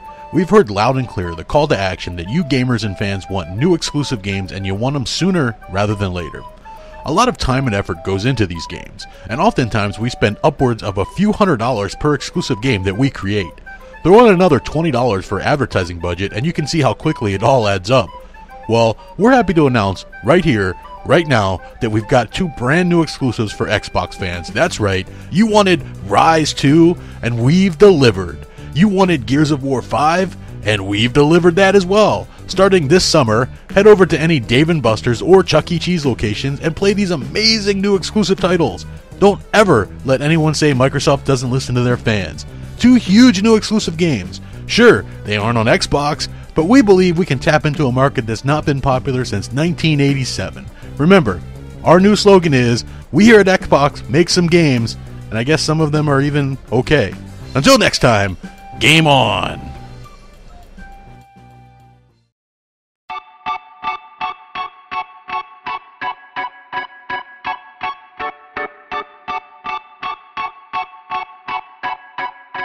Wake on up, it's Mooch, it's Crap, and Jay in the morning.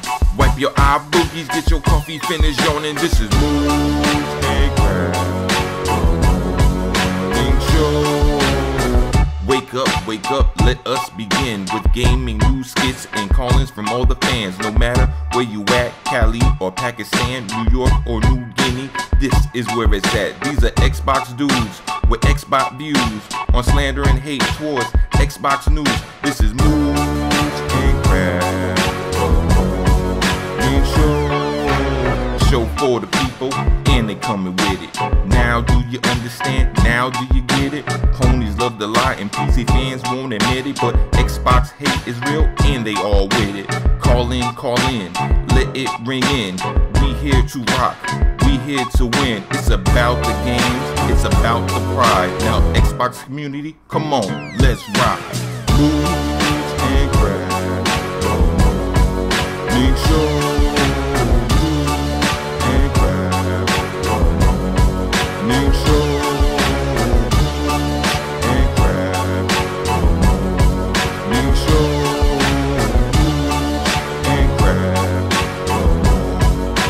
Show, oh,